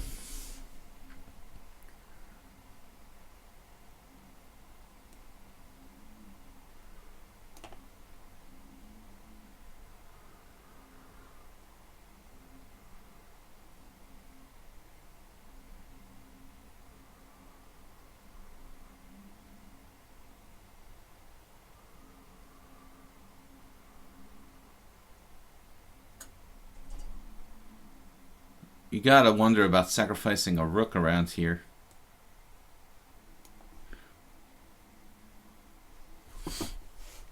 Rook takes.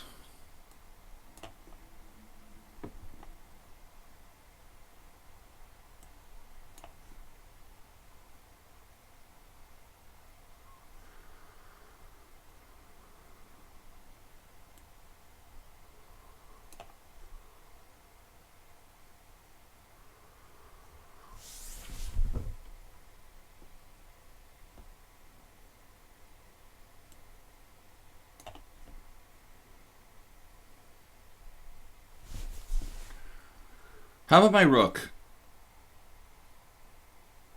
On b8?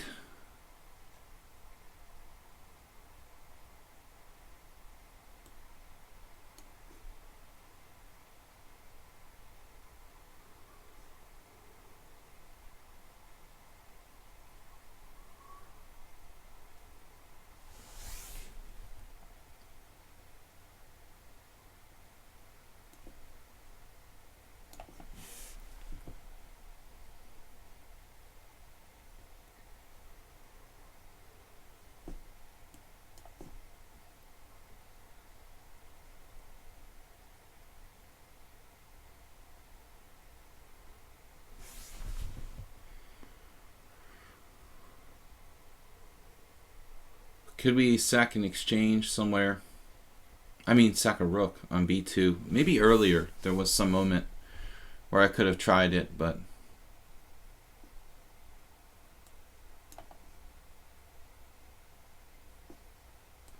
I guess this is objectively equal.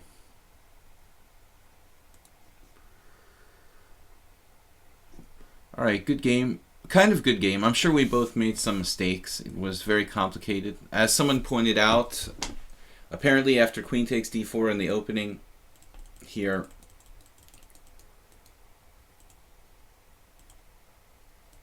he could have played knight takes c4. That's a big problem. So I have to play knight to d5. I tried to be creative by sacrificing an exchange, but it's just not really good. So we have to do knight to d5 here. And I'm sure this position has been played without like great results for white. Spinal tap is up. He's been known to give me some problems. He usually gets a winning position. Alright, he's got white today too, which is very, very disheartening. He played e4, wow. Spinal tap playing e4. Alright. I think he's scary when he's playing d4. I don't think I've ever played a game where he played e4 against me. The closed Sicilian. Last week I tried to play a game with e6, but it's just not very dynamic for black against the closed Sicilian. This fits Spinal Tap's kind of positional style.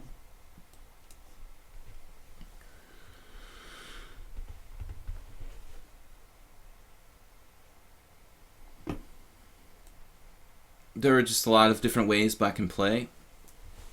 Usually I'll play like d6 and rook b8. But this is an older system.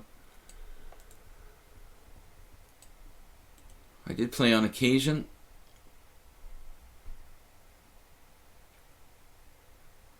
Pausing here for a commercial break. I don't know, I'm just thinking about something. Maybe we just go back into main line.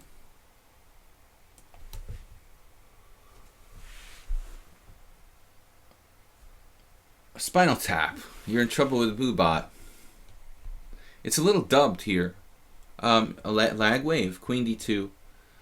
And I guess I've played queen a5 before. It's kind of what I was trying to remember. It seems to me I've played queen a5 before.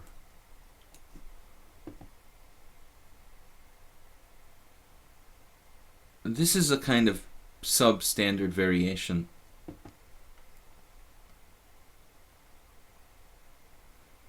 I think it's regarded as okay for black to play queen d4. I mean queen a5. Some kind of Freudian slip. I said queen d4. Well, as you can see, there's a kind of battle going on for the d4 square. Hopefully we can keep d4 under control. Guys, I'd like to welcome everyone, and we do stream Monday to Friday here, 10 a.m. to 12:30 Central European Time. On Sundays, I do a simul as I did last night. I'm going to be doing a video reviewing some of the games from that in the next couple days and putting it up on my YouTube channel, Video Chess Training. I'd also like to thank people who donated via PayPal or otherwise. You can always send a check in the mail. Actually, I had a funny student who used to, years and years ago, I wouldn't do it anymore. He used to send me money in cash in envelopes. Not really recommended, though. PayPal is a much safer way to support the stream. But if you want to set up sending me cash in envelopes, that is possible too. Just kidding, guys. Queen a5. So knight d4, and this is a weird conception. Now what? Knight takes e2 check. Queen takes e2. You can win a pawn, but that looks kind of risky. You know, this is the kind of thing I don't recommend. Like, knight takes e2, queen takes e2, bishop takes c3, b takes c3, queen takes c3. Playable, but very, very risky for black, I think, to win a pawn there. I wouldn't say it's concretely out of the question. It's something Alexander Ivanov would do. Taking this guy, grabbing the pawn on c3, and then hunkering down into like a fortress.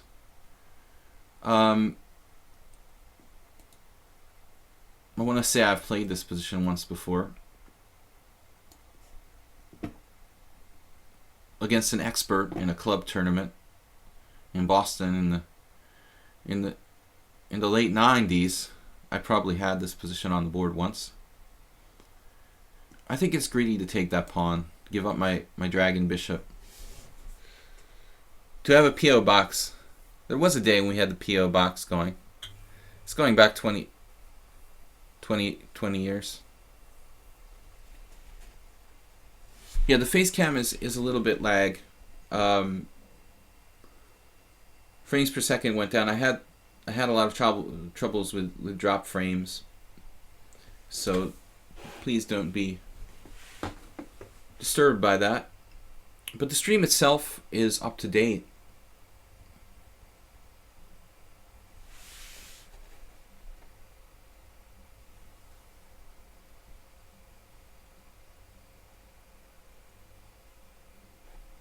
Streamer, the pawn is the best piece. Pawns have soul.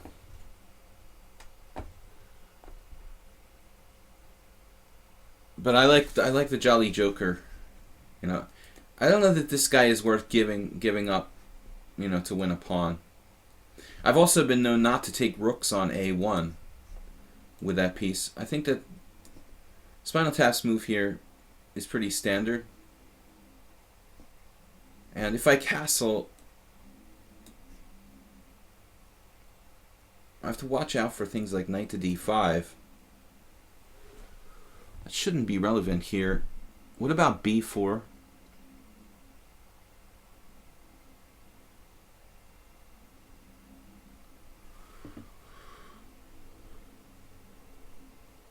He's not really threatening anything.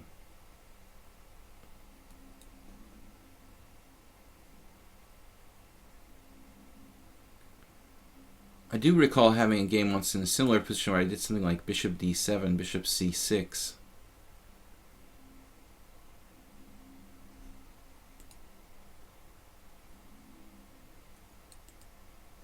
This is a strong player I'm playing, guys. It's not 1500. He's an international master. His blitz rating is like 2600, or used to be, before the marathon. So please keep that in mind. This is stronger than my average opponent here on the stream. Knight takes e2 check is really lame. Again, trying to win a pawn. White has good compensation there. Castle, developing pieces, is usually good. What's up with this? He wants to play b4 at some point. But I can just trade knights on e2 and take on b4. So I don't see anything. He'll probably play a3. Oh no, of course, there's a trick, right? Knight takes d4.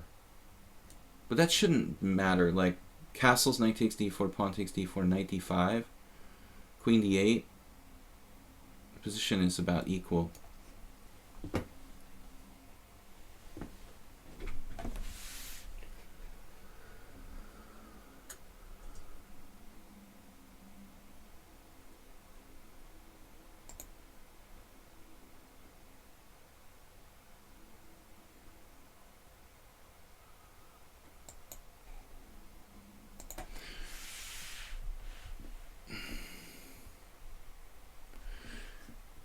He owns his own store. I can't say that. A3. Good idea.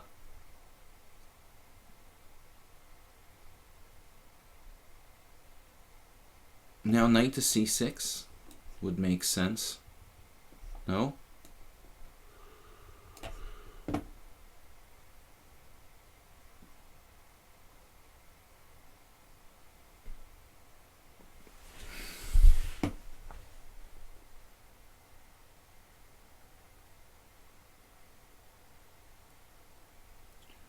I actually don't normally do this. I sometimes keep the knight on e7 to kind of keep f5 protected, keep d5 protected, and just play something along the lines of bishop d7, but I was getting concerned about b4 becoming a real possibility. It does it anyway.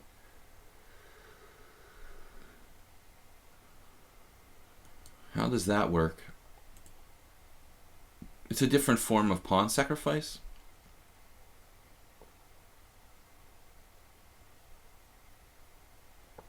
All right, whatever. Forgive me for... I thought I was stopping him from doing b4, but he just does it anyway. I may be forced to take the pawn this time. Actually, it's too late.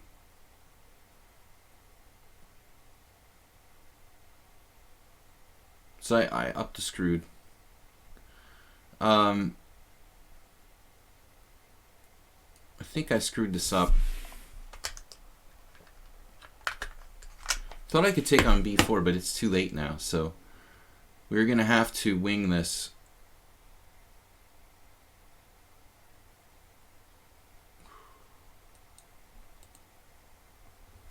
Looks like I've been tricked. Yeah,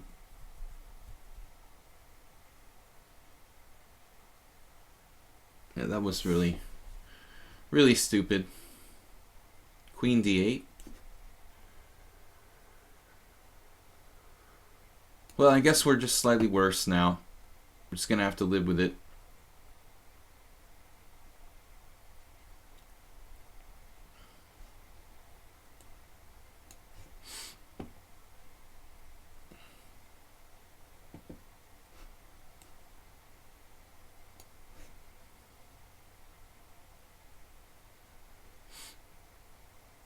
It's not that bad, is it?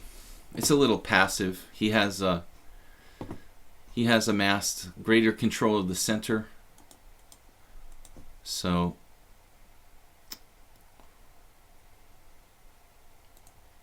knight c6 was not the right move. I should play queen c7 probably around here, and then I'd be prepared to meet b4 with like b6. Even knight takes e2 check is okay for black. But what I did is the only really bad thing to do. To let him get in b4 effectively. Now white is better. On the positive side, we don't have that many tangible weaknesses. The a pawn, a little bit vulnerable on the a file. But it's not that bad. Bishop h6.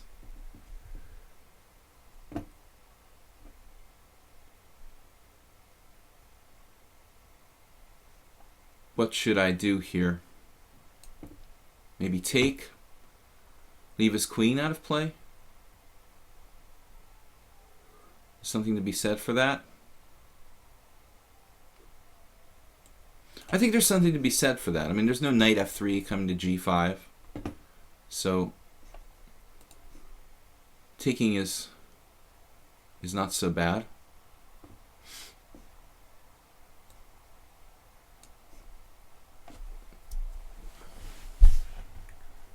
We've got a passed pawn, passed rook. Or do we take with the pawn? My plan was to take with the rook, keep this pawn protected. We're obviously a little bit worse here, but I think the position is defensible.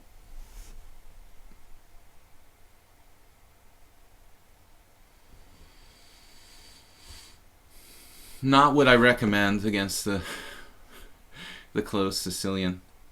Rook a1.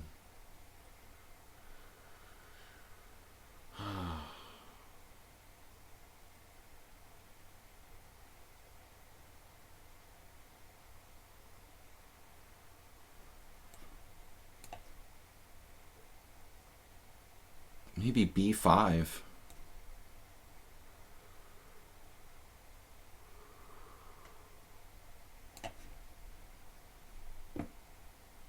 I don't want him to set up this really solid pawn formation, and this way he's a little bit backwards on the c file. So he'll have to worry about that c pawn being a target after b5.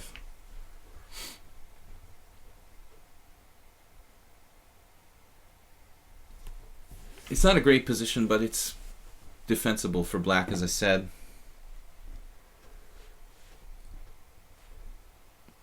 So the 24-hour marathon, uh-oh, he's coming after me with the h4.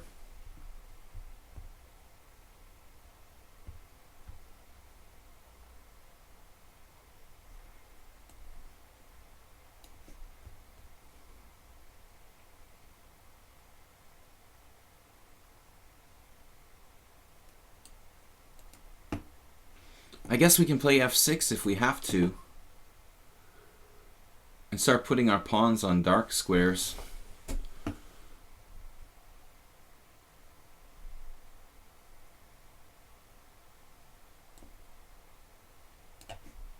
This kills his knight and opens my bishop.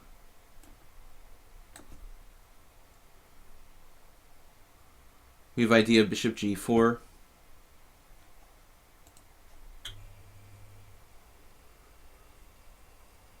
It looks like black should be okay if he's careful. That's me. Me. But typical spinal tap positional play. Trying to massage black here. Bishop g4.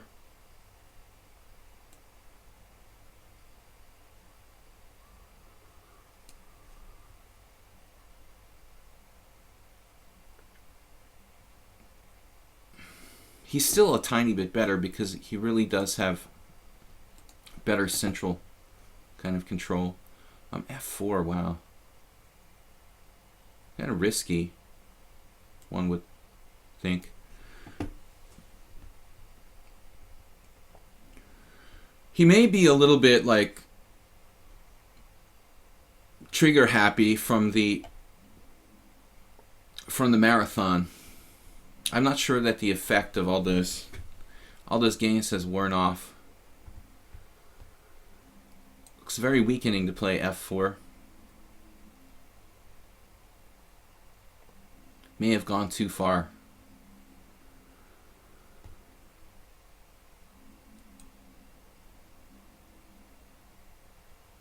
It doesn't look good.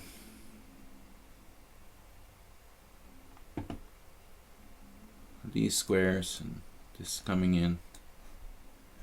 Got too ambitious.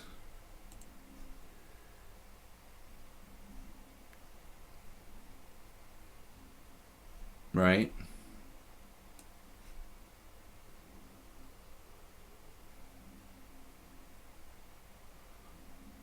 Undermining the center.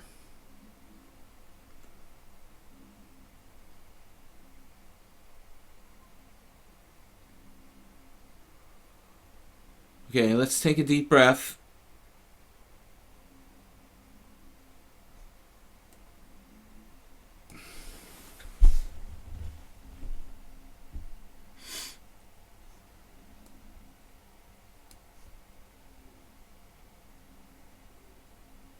He's getting some counterplay.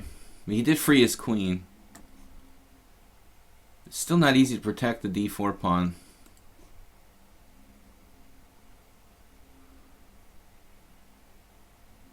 This is a pretty dangerous situation. Do I want to take that pawn?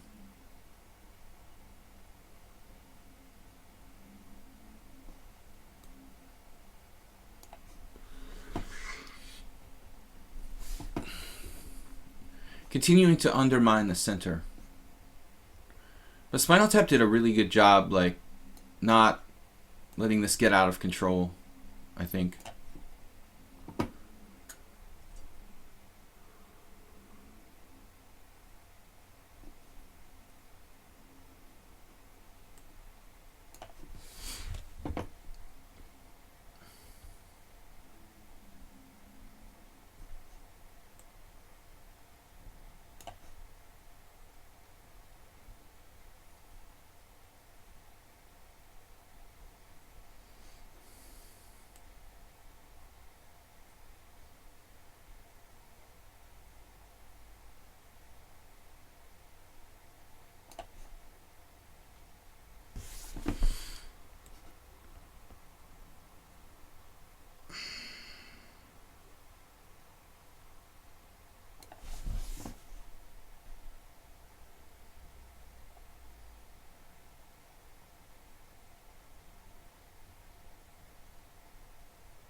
Far more torturous than I had hoped for.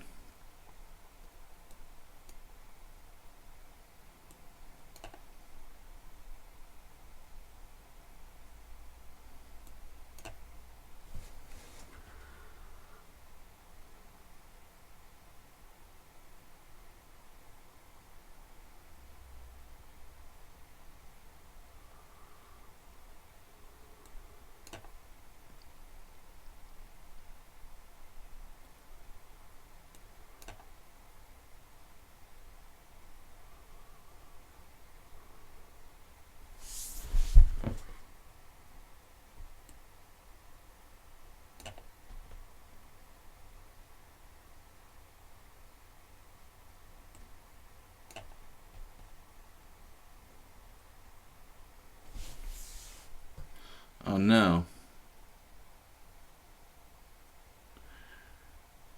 Alright, man. Good game, good game. Beat me. I don't know about that ending. It seems like I shouldn't have lost at the very end, but 2 pawns against 1. I had a similar endgame like this a few months ago, actually. It may just be lost. I had a very, very similar endgame. I thought with so limited pawns it would be a draw, but this may be lost. I guess king g7, huh? It's probably, if I go here, I could still get into Zugzwang. Bishop h5. Well, that's a question for another day. Thank you for the game. Azuaga did not change his challenge to an increment, so I can't accept his challenge. Keeper Pine is 8-3. Thank you for the game. Spinal Tap. Why do you say not deserve Spinal Tap? Well, yeah, you were probably in trouble in some moment there. The game was very back and forth, but you made the most of your chances. I don't know about that bishop ending. That may be just lost. It's pretty awkward. I don't see how I can force a draw. Even though it's just 2 pawns against 1. I think I had a simul game with a very, very similar ending a few months ago. Just practically like get into Zugzwang in the ending. Even if I put my king on g7, it kind of feels like something bad is going to happen there. Perhaps there's some way to draw, though. The pawns are fairly close together. I mean, you would think the knight would do all right there, but I don't see a way to draw. So Keeper Pine played me for the first time in the simul, excuse me, on Sunday. I played the Scandinavian, and he played some simplifying variation and then lost the pawn and gave up. It's probably not that great. F4 probably not that great. F4, yeah, F4 looked really dangerous. I thought you were like lost, but you managed to find quite a bit of counter chances between h5 and having that queen on h6. The queen on h6 finally did me in. It's obviously, you know, it's always risky to take on h6 and invite a queen in there to h6, but it's typical in that kind of closed Sicilian. The queen itself can't do any damage. Although at the really near the end, you know, you had a massive advantage before we simplified into that ending. I mean, you probably don't have to trade queens. You certainly had a lot of different options. So you were clearly better, then I was better, then you were like almost winning, then it was maybe a draw if I played perfectly, but it was pretty back and forth. So queen d2.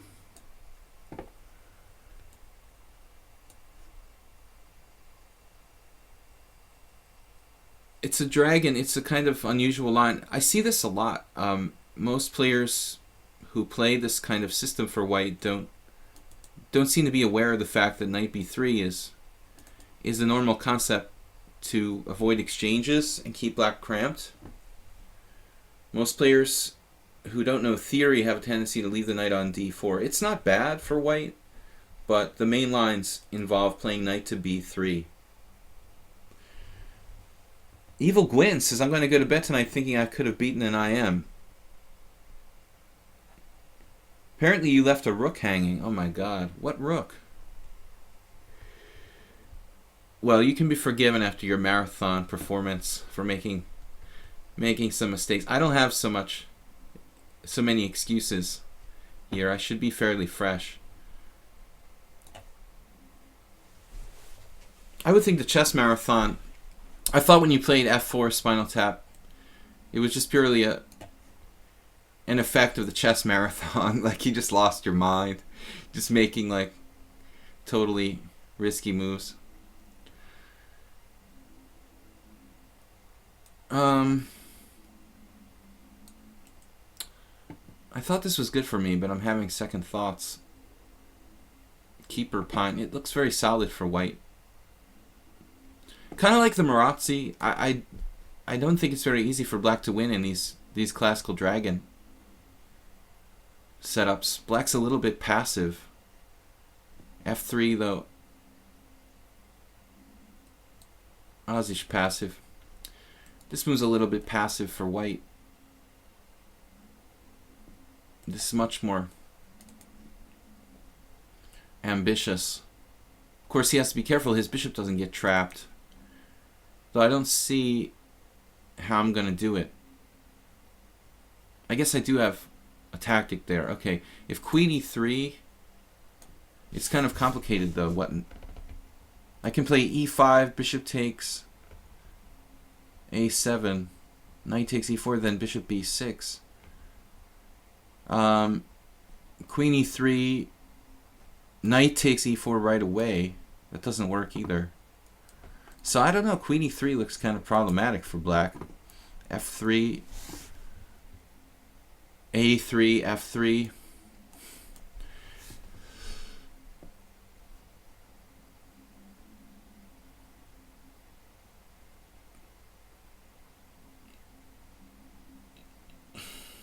Black's position is not exactly very dynamic in these lines where we castle on the same side. The dragon is much more fun when white and black are castled on opposite sides. So this is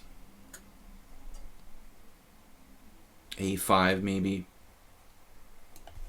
Still, I think white's fine here. Could also play b6, I guess. Or maybe even e5 with the idea of d5. I guess this is objectively the best move. It does allow a lot of exchanges, though, which I think white should be satisfied with against a strong, higher-rated player.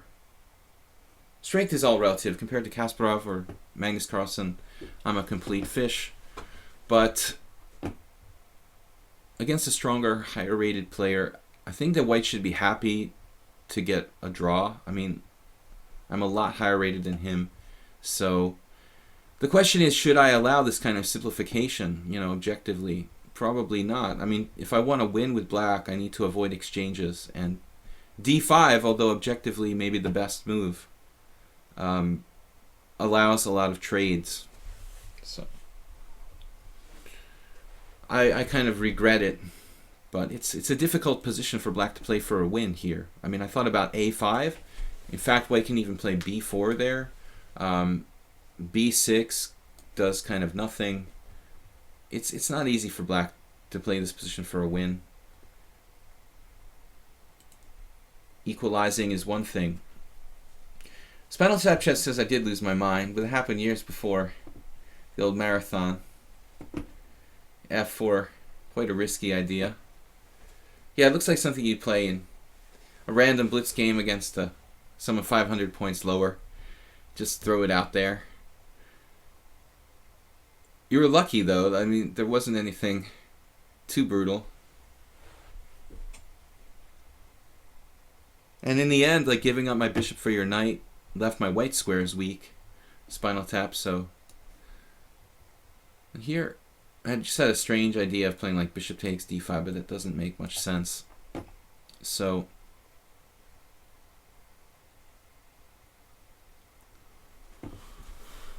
White is a little better because of the queenside majority. This 3-pawn majority against the 2 pawns on the queen side, I guess leaves white with a tiny advantage here. Although I have chances for my own majority to advance with f5 and e4. It's generally not as dangerous as white's queenside majority in this kind of position. He can create a passed pawn in the endgame that could queen and win the game, whereas what am I going to do? Like checkmate white here with a limited amount of pieces on the board? It's not very likely. So I regret having done e5 and d5.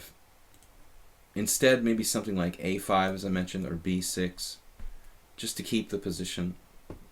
b6 is pretty passive, though. I guess a5 would be the best try. I may need to play b6 after b4 to get my bishop a retreat square on b7. It's pretty far afield from the situation here. A slightly better ending for white. So we'll be back every day this week, guys, Tuesday through Friday. On Wednesdays, I do a special stream where I'm playing openings I don't normally play, like risky openings and more dynamic stuff and gambits and whatnot. Weird Wednesday. Our moderator is missing today. Saronche, he's taking the morning off. He was here for the simul yesterday. We had a good score in our weekly simul, first one for over a month. Something like 18 wins and 6 draws and 1 loss. Although 3 of those games were basically forfeits. We'll say 15 wins, 6 draws, and 1 loss. In the simul yesterday, we won 1 game, down 2 pawns, where we checkmated our opponent and won. That was kind of a gift. But it was fun and educational. Again, I really thank everybody who's supported the stream. If you can afford to do that once a year via PayPal, I appreciate it. To keep my stream going, keep the YouTube channel going. White's better here. This rook gets off the long diagonal. It could have been vulnerable. It's kind of tempting to play the other rook to d1, though. I would think maybe keeping this rook for like b1 or c1 to help advance those pawns. So there's some question about where that rook belongs, I suppose. Where do I want my bishop? In the path of those pawns, or maybe not? Originally, I intended to play bishop c6 to support my own pawn. But I just had a second thought. I mean, maybe it's just in the path of the pawns. So it's kind of a tough call. It also obstructs my play along the c-file. If I put this bishop on c6, it kind of gets in the way.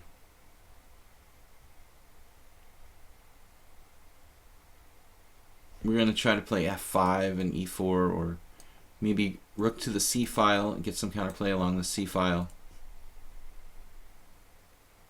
White has to try to stay active. I don't really like this move.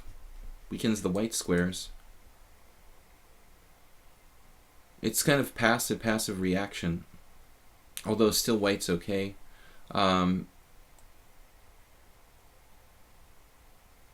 It's not easy to break his position down. What should I do here?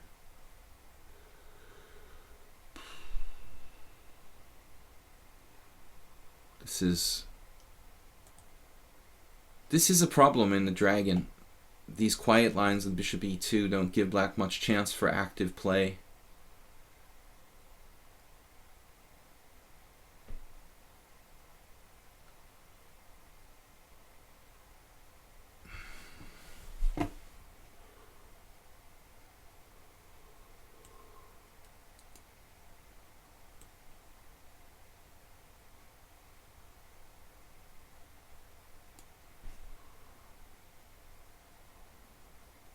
Definitely not the first move you think of here.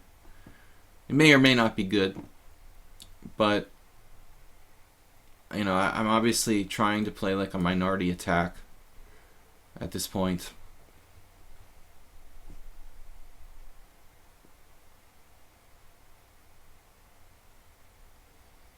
Objectively, I didn't really see much coming out of like f5, and it weakens my position, so we'll try to play for b5, a5, and trade off all the pawns on the queen side. Maybe you gotta watch this. This could get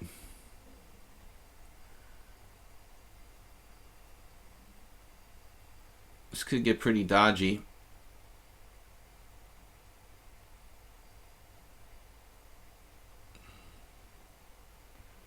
You could consider sacrificing a pawn. a5, pawn takes pawn. It's so weak, that pawn. Maybe it doesn't matter a whole lot.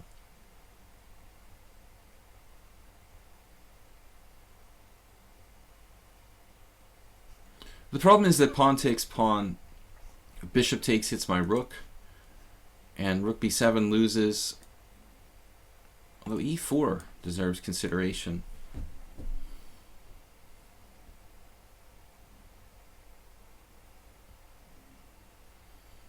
I have to sack an exchange there for a pawn. Sacking the exchange for a pawn doesn't really have any entry points. Alright. It's interesting. The other option with a5 and b4 sacking a pawn to just let him have a dead pawn on e5 was very reasonable, I thought. Rook d6, I'm not sure. Not sure what he's up to with rook d6. I don't think that makes a whole lot of sense here. He's actually blocking his bishop. Could have played f5, pawn takes f5, bishop takes rook, rook takes, and I thought I had some compensation. But I'm fighting an uphill battle. Now it looks like black has maybe the better game.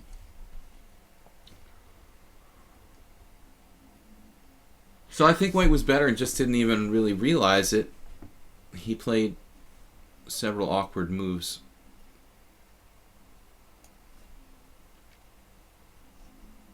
Yeah, but this case is different. I mean, I'm getting...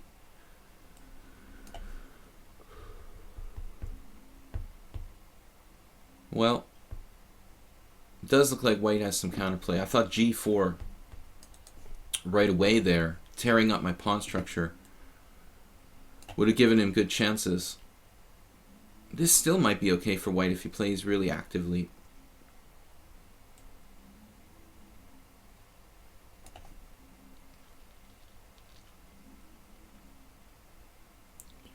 Can't protect e6.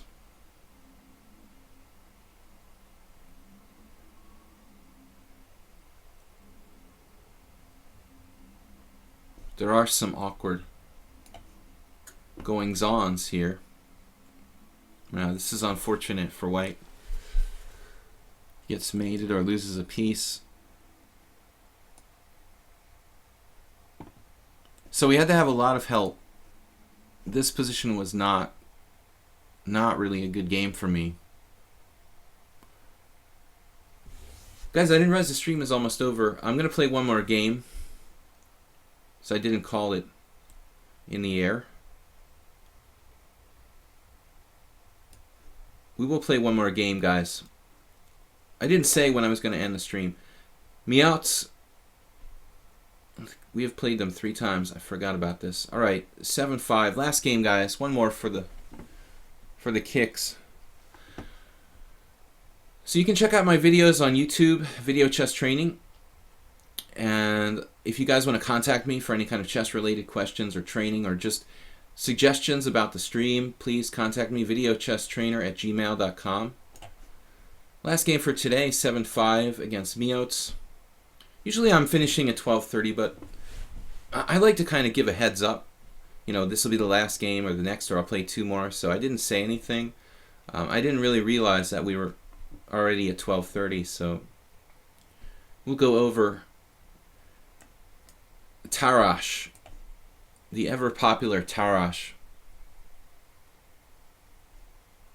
I was talking about this in an earlier episode, if we can call it episodes.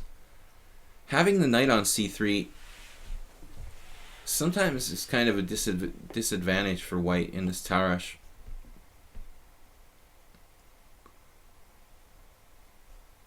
There are various possibilities that exist because of knight c3, like black can play variations with c4, and that's not as effective with a knight not on c3. So now here we have an interesting situation. Black exchanging on d4 prematurely.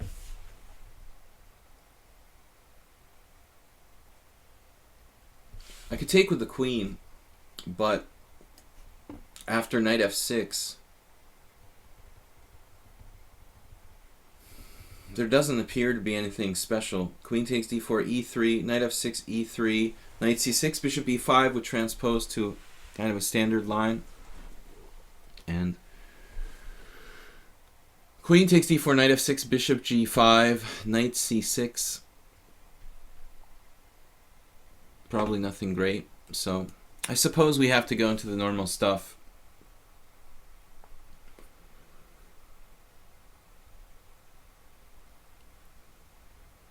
Bishop f3 instead of f4 wins a rook. We're talking about last game here.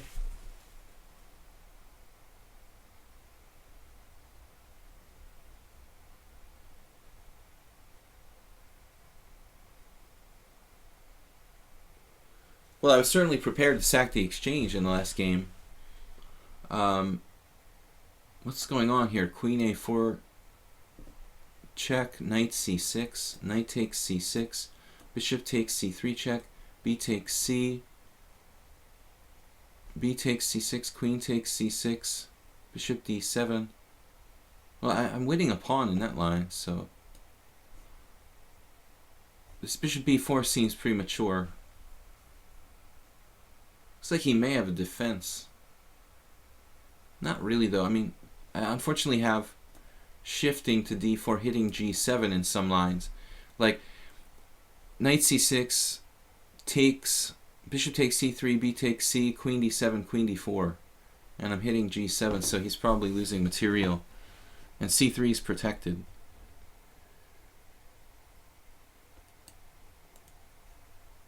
Bishop e4 is a good idea, but it's probably best played with like c4 and bishop e4 later. This is the variation in question. Now on either inner position, I mean,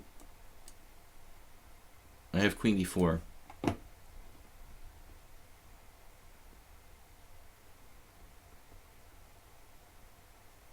And the weak point here. Yeah, last game though, absolutely, I had gone overboard. I mean, I wouldn't be surprised if white was clearly better.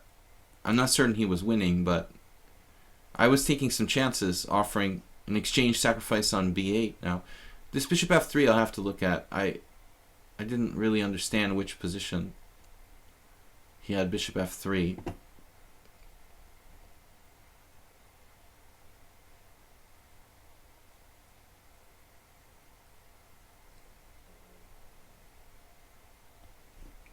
This is important that this is protected, obviously.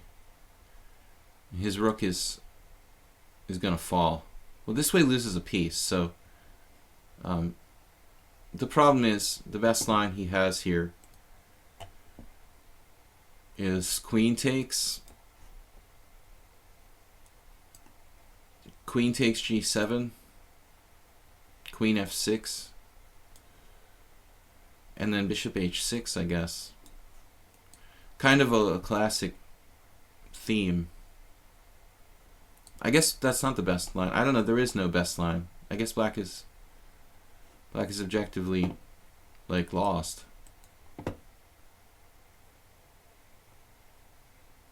There is one possibility.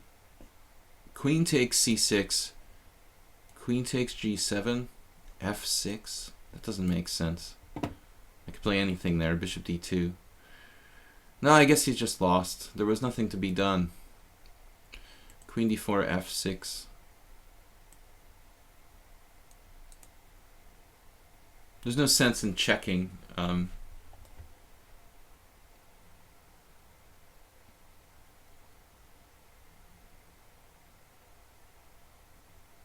Seems very materialistic, but I'm getting his bishop.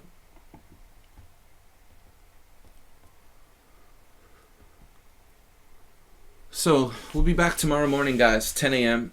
Spinal Tap, trying to get some sleep, and don't play any more f4.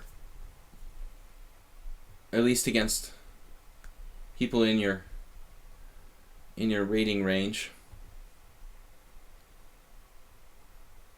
Oh, the good old closed Sicilian Spinal Tap. Good choice.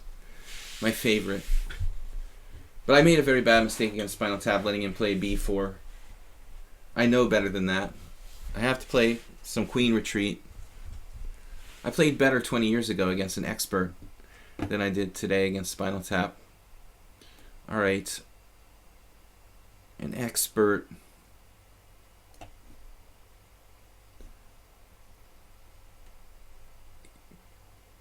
Can we consider bishop a3, keeping the black king in the area? Well, he can still castle there, although I would trade pieces successfully. Or shall we just... Yeah.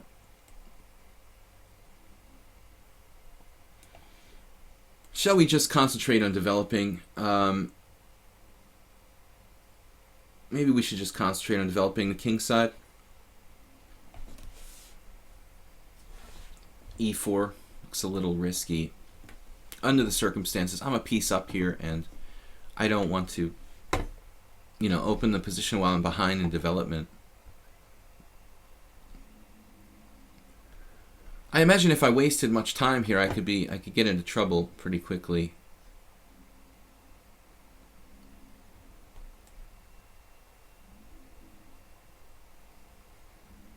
Leave the queen some retreat squares. What do you guys think? I mean, bishop d3 is also good. Stopping knight f5, or at least decreasing the chance of that occurring. Anyway, we're having fun. It's always nice to be up a piece. And now, do we want this pawn? Well, take the pawn and castle and then lose a piece. Maybe we don't want that pawn. We don't need your pawn, man. It's simply unnecessary.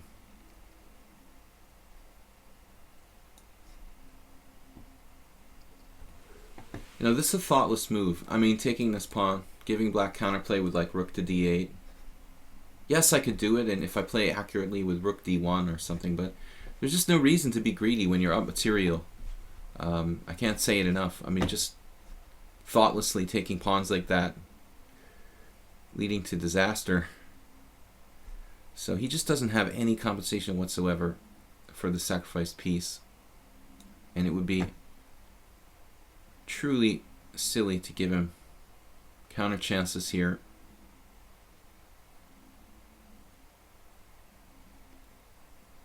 Well, objectively, trading queens. Would you like to trade queens? We have a pretty bad bishop. I'm not going to argue. This piece is pretty sad, but ultimately it will get out.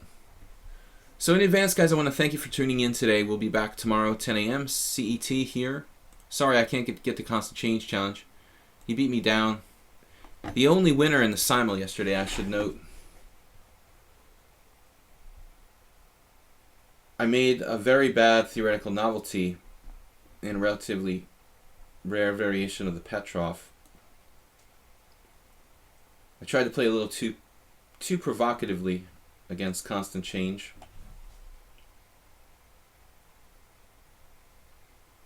quickly lost the exchange and had to resign. Not one of my best games. I meant to play kind of solidly playing the Russian defense or Petrov against Konstantin, who's 2100 here, but I got a little carried away over in the opening with a overly creative concept,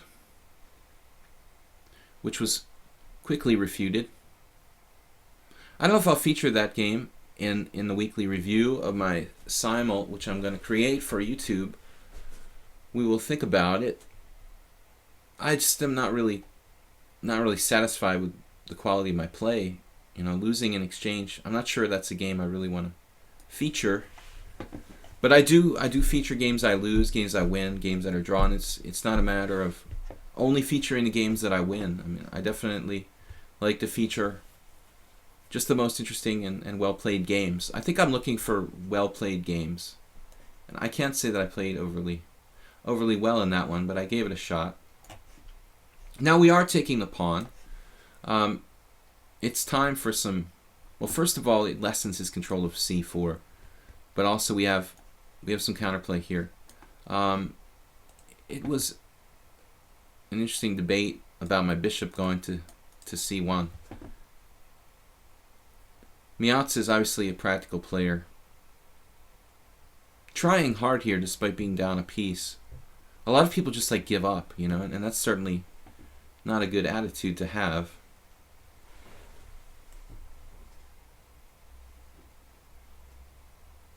He's saying, wow. Why did you say wow?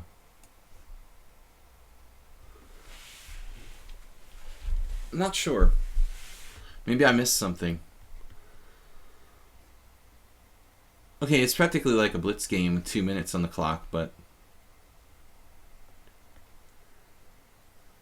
I've been known to resign when I'm down a pawn. Against Gadakamsky, notably.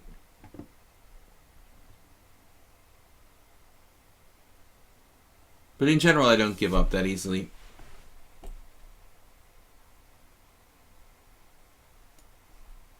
I don't think that there's much to be gained by resigning. Okay, I don't like when people play on like down a rook or like excessive amounts of material, but you know, in this case, I still didn't complete my development. Certainly not criticizing him for not resigning.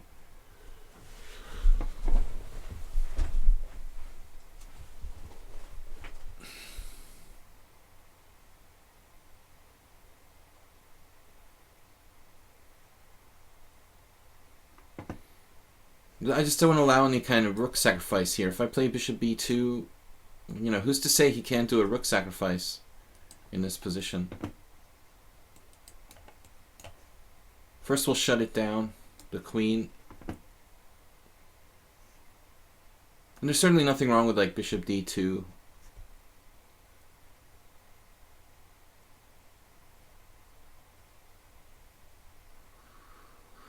Eventually we get the last pieces in the game. Rook b1. This bishop was not really an active participant. He's got rook a6 is not possible. Bishop here.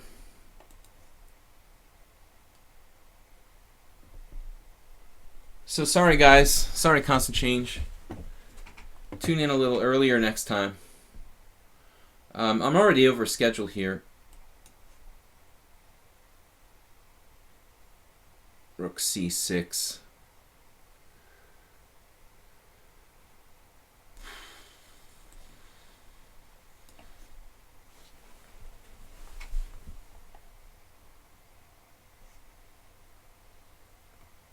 You play a4, bishop a3. That should suffice. I'm not in any hurry to play f4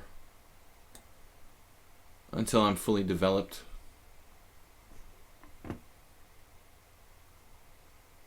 We can defend this pawn, and we're just up a piece, slowly winning.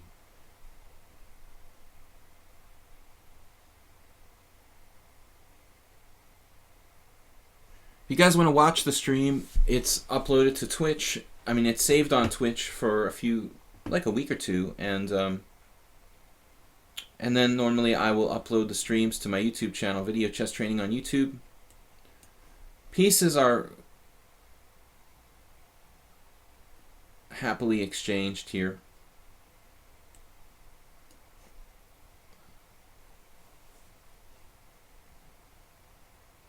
No counterplay for Mr. Meowts, Mr. or Mrs. A very active, centralized Queen C8. I think F4 is going to be coming into the show. Now we're looking at mates, nearly mates. Not quite, though. G4. G4 could be mates. Bishop D3 check, King H6. It's still hard to get at him. Okay, he resigned.